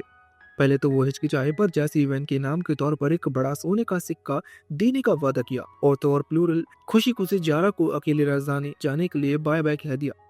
वैन को जारा के लिए थोड़ा बुरा लग रहा था, इसलिए उसे इनाम में मिथ्रिल से बनी एक छोटी तलवार दी। उसने बताया कि अब मिथ्रिल खत्म हो चुका है, इसलिए तलवार बहुत कीमती है। नई तलवार पाकर जारा की खुशी का ठिकाना नहीं रहा। और प्लूरल ये देखकर जल बुझ गए और जारा से तलवार के बदले खुद को जाने की मिन्नतें करने लगे, पर जारा ने उनकी एक नहीं सुनी और चिढ़ाते हुए वहां से निकल गया। रॉयल कैपिटल के सफर के दौरान जारा बार बार वैन की बनाई हुई उस खास तलवार को निहार रही थी। तभी उसकी नजर एक टूटी हुई बग्गी पर पड़ी, जिसे खतरनाक ऑर्क्स के झुंड ने घेरा हुआ था। जारा अपने घोड़े से उतरकर और अपनी नई तलवार मजबूती से थाम ली। आमतौर पर ये राक्षस उसके लिए थोड़े मुश्किल होते हैं, पर आज उसे वो कोई चुनौती नहीं लग रहे थे। वो बिजली की रफ्तार से उनकी तरफ दौड़ा और अपनी तलवार के सिर्फ एक ही वार से उन सबको ढेर कर दिया। जब आखिरी राक्षस भी गिर गया तो जारा दंग रह गया कि मिथ्रिल की ये तलवार कितनी जबरदस्त है। तभी बग्गी में से एक लड़की बाहर आई और अपनी जान बचाने के लिए जारा को थैंक यू बोला। उसने अपना नाम फ्लेरमिया बताया और कहा कि उसे जारा कोई बहुत बड़ा और मशहूर योद्धा लग रहा है। जारा ने शर्मिंदा होते हुए कहा कि वो तो बस एक मामूली एडवेंचर है। फ्लेरमिया ने कहा कि उसकी चाल ढाल से ही पता चल रहा है कि वो कोई खास इंसान है। उसने बताया कि वो पैदल ही रॉयल कैपिटल जा रही है और वो बाद में उसे इस मदद का इनाम जरूर देगी। जारा ने उसे बताया कि वो भी रॉयल कैपिटल ही जा रहा है और उसने फ्लेमरिया को अपने घोड़े पर बैठने का ऑफर दिया। फ्लेमरिया पहले तो हिचकिचाई, पर जारा ने उसे गोद में उठाकर घोड़ों पर बैठा दिया। उसने मजाक में कहा कि घोड़ा भी मेरे जैसा भारी आदमी की वजह एक सुंदर लड़की को ले जाकर ज्यादा खुश होगा। घोड़ा भी इस बात से सहमत लगा और फ्लेमरिया मुस्कुराते हुए उसके साथ चल दी। जारा फ्लेमरिया से पूछता है कि वो राजधानी में कहाँ जा रही है। फ्लेमरिया का चेहरा थोड़ा उदास हो जाता है और वो बताती है कि उसके पिता एक बैरन थे, लेकिन युद्ध में उनकी मौत हो गई और उनके दुश्मनों ने उनकी जमीन पर कब्जा कर लिया। इसलिए वो काम की तलाश में राजधानी जा रही थी ताकि किसी अमीर खानदान में नौकरानी बन सके। जारा उसे बताता है कि वो भी उसकी तरह ही आजाद है। वो कहता है कि वो अभी एक दूर दराज के गांव में रहता है और अगर वो चाहे तो उसके साथ चल सकती है। जारा को यकीन नहीं था कि वहाँ उसके लिए कोई ना कोई काम जरूर मिल जाएगा और वो वहाँ उसकी हिफाजत भी कर सकता है। फ्लेमेरिया जारा की सतरिया दिली को देखकर दंग रह गई और उसने मुस्कुराते हुए उसका ऑफर मान लिया। इसी बीच गांव में वैन एस्पराडा से बता रहा था। वैन ने कहा कि अब जब नया डेंजर मिल ही गया है तो वो वहाँ आने वाले एडवेंचर्स के लिए एक अलग आउटपोस्ट खोल दिया जाएगा। एस्पराडा ने सलाह दी कि इस नई चौकी को देखभाल के लिए एक गवर्नर चुनना चाहिए। वैन ने तुरंत एस्पराडा को ही वहाँ का गवर्नर बनने को कहा। एस्पराडा मान गया, पर उसने कहा कि वो शांति बनाए रखने के लिए एक नए शूरवीरों की टोली बनाएगा। वैन ने मजाक मजाक में तय किया कि डी की टीम छोटी शूरवीर कहलाएगी और नई चौकी की टीम का नाम एस्प्राडा शूरवीर होगा। एस्प्राडा समझ गया कि वैन उसका नाम इस्तेमाल करके उससे मजाक कर रहा है, पर वैन मासूम बनते हुए बोला कि वो तो सिर्फ अभी 8 साल का है, उसे इन बातों का क्या पता। जल्दी वैन ने गांव वालों की मदद से चौकी का काम शुरू कर दिया। उसे लगा कि इसमें 1 महीना लगेगा, पर डी और उसके साथी बहुत तेजी से काम कर रहे थे। वैन ने जब उन्हें साथ काम करते देखा तो सोचा क्यों ना इन्हें ही अपनी टोली में भर्ती कर लिया जाए। लेकिन जब उसने डी से इस बारे में बात की तो पता चला कि एस्प्राडा ने पहले ही उन सबको एस्प्राडा शूरवीर टोली के लिए ही साइन करवा लिया है। वैन हैरान हो गया कि एस्प्राडा उससे भी तेज निकला। तभी कैम्सन ने आकर बताया कि जारा वापस आ गया है, पर वो अकेला नहीं है। जारा ने वैन को बताया कि उसने रॉयल कैपिटल में रिपोर्ट दे दी है। वैन ने उसके साथ वाली लड़की के बारे में पूछा तो जारा ने शर्माते हुए कहा कि रास्ते में कुछ गड़बड़ हो गई थी और फ्लेमेरिया के पास रहने की जगह नहीं थी, इसलिए वो उसे यहाँ ले आया। फ्लेमेरिया ने बताया कि जारा ने उसे ऑर्क्स के हमले से बचाया था। वैन को समझ आ गया कि इन दोनों के बीच कुछ पक रहा है। इससे पहले कि वैन कुछ बोलता उसे दूर से खतरनाक दिखने वाले लोगों का एक झुंड गांव की तरफ आता हुआ दिखा। उन्हें देखकर वैन डर गया और चिल्लाया कि शायद कयामत आ गई है। जारा ने उसे शांत किया और बताया कि ये सिर्फ एडवेंचर्स हैं जो डंजन की खबर सुनकर अमीर बनने के लालच में यहाँ आए हैं। एक डरावनी शक्ल वाले एडवेंचर्स ने वैन और कैम्सन के पास आकर कहा, तुम बच्चे यहाँ इतनी खतरनाक और कानून से दूर वाली जगह पर क्या कर रहे हो। दूसरे ने फ्लेमेरिया को टोकते हुए कहा कि यहाँ बहुत से पागल घूमते रहते हैं, तुम जैसी लड़की के लिए जगह ठीक नहीं है, घर जाओ। वैन डर के मारे सफेद पड़ गया क्योंकि वो लोग किसी विलेन की तरह लग रहे थे, पर उसे जल्दी एहसास हुआ कि वो लोग असल में उसकी चिंता कर रहे थे। एडवेंचर्स को जब पता चला कि उनकी डरावनी शक्ल से डर रहे हैं तो वो बेचारे उदास हो गए। उन्होंने वैन से पूछा कि तुम यहाँ जंगल में क्या कर रहे हो, अगर कोई जानवर आ गया तो मुसीबत हो जाएगी। वैन ने कहा कि गांव पास में ही है, इसलिए डरने की बात नहीं है। एडवेंचर्स उलझन में पड़ गए क्योंकि उन्हें आसपास कोई गांव नहीं दिख रहा था। तभी वैन ने पीछे इशारा किया और जब उन लोगों ने गांव की वो ऊंची और मजबूत दीवारें देखी तो वो दंग रह गए। उन्हें यकीन नहीं हुआ कि एक गांव की दीवारें इतनी स्ट्रांग हो सकती हैं। वैन ने उन सबको अपनी जादुई ताकत दिखाने का फैसला किया और कुछ ही सेकंड्स में प्रोडक्शन मैजिक का इस्तेमाल करके एक स्ट्रांग बाड़ा खड़ा कर दिया।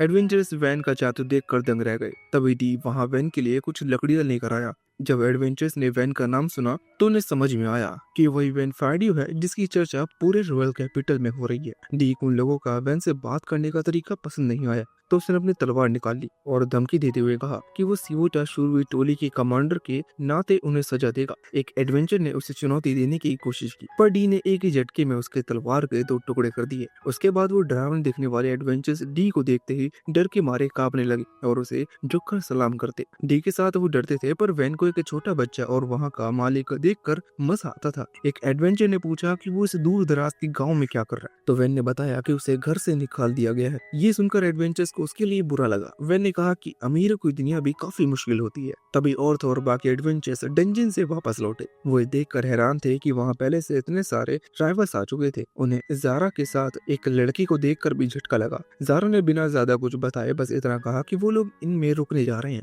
और कल मिलेंगे। सब लोग पत्थर की तरह जम गए। उन्हें लगा जैसे वो कोई सपना देख रहे हैं। वैन मुस्कुराया और बोला कि शायद उसे जारा और फ्लेमेरिया के लिए एक घर बना देना चाहिए। ये सुनते ही और तो हार मानकर घुटनों के बल गिर पड़ा, नजरअंदाज किया और प्लूरियल से डंजन के बारे में पूछा। प्लूरियल ने बताया कि वहाँ आसपास मॉन्स्टर तो कम है, पर डंजन का रास्ता एक बहुत ही गहरी खाई में है जो काफी खतरनाक है। उसने बताया कि बग्गी से वहाँ पहुँचने में 2-3 घंटे लगते हैं। प्लूरियल ने वैन की तरफ देखते हुए कहा कि कोई और वहाँ बेस नहीं बना सकता, पर वैन ये कर सकता है। वैन समझ गया कि वो क्या चाहती है। उसने टालने के लिए कहा कि जंगल खतरनाक है और उसे समय पर घर भी लौटना होता है, पर प्लूरियल नहीं मानी। उसने वैन को यकीन दिलाया कि वो उसकी रक्षा करेगा। आखिर में वैन ने एक शर्त रखी। उसने कहा कि वो चलेगा, पर उसे वहाँ मिठाई चाहिए, दोपहर की नींद के लिए बिस्तर चाहिए और उसके साथ उसके सेवक कैम्सन और आर्टो भी चलेंगे। उसने सोचा कि इतनी सारी मांगे सुनकर वो मना कर देंगे, पर प्लूरियल खुशी खुशी मान गई और अगले दिन की तैयारी करने लगी। अगले दिन वैन एक बग्गी में अपने पूरे तामझाम के साथ डंजन की ओर निकला। रास्ते में एक विशाल ट्रोल मिला जिसे एडवेंचर्स ने आसानी से ढेर कर दिया।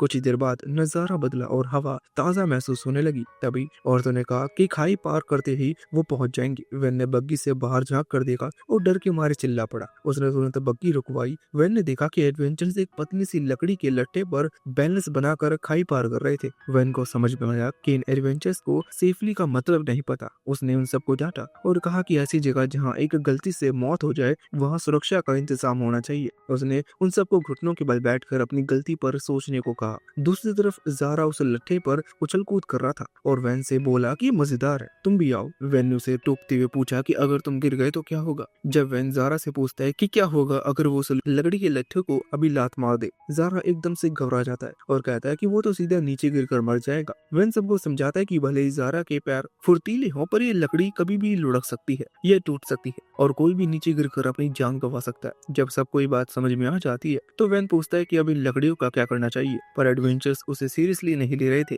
वैन उन्हें धमकी देता है अगर वो सीधा नहीं हुए तो वो उनका बेस नहीं बनाएगा। तब जाकर वो चुप होते हैं। फिर वैन बताता है कि सही तरीका एक मजबूत ब्रिज बनाना है। वैन के जादुई ब्रिज की वजह से जब सबको यकीन हो जाता है कि अब रास्ता सेफ है तभी वो डंजन की गेट पर पहुंचते हैं। वैन देखता है कि वहाँ जगह बहुत ही कम है और काफी ढलान है जो खतरनाक भी हो सकती है।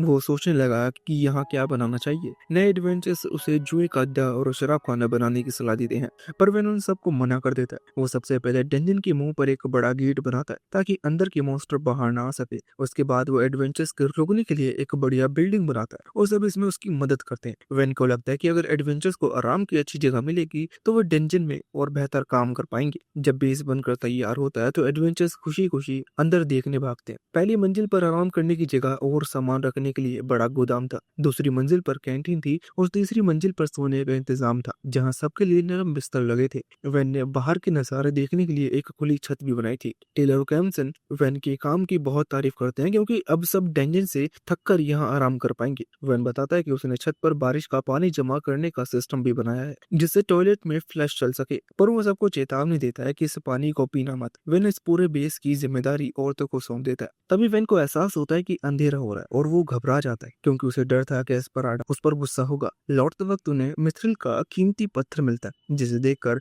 सब बहुत खुश होते हैं। वो पत्थर लेकर जब गांव लौटते हैं तो देखते हैं कि एस्पराडा वहां खड़ा इंतजार कर रहा है और उसके चेहरे पर एक डरावनी मुस्कान है क्योंकि एस्पराडा का मुस्कुराना खतरे की घंटी थी। एस्पराडा बड़े शांत तरीके से कहता है कि उन्हें बात करनी होगी। वह मदद के लिए चिल्लाता है और औरतों से गुहार लगाता है, पर एस्पराडा के एक बार चुप बोलने पर औरतों की भी हिम्मत जवाब दे जाती है। आखिर में वैन रोते हुए माफी मांगता है और एस्पराडा उसे घसीटते हुए ले जाता है।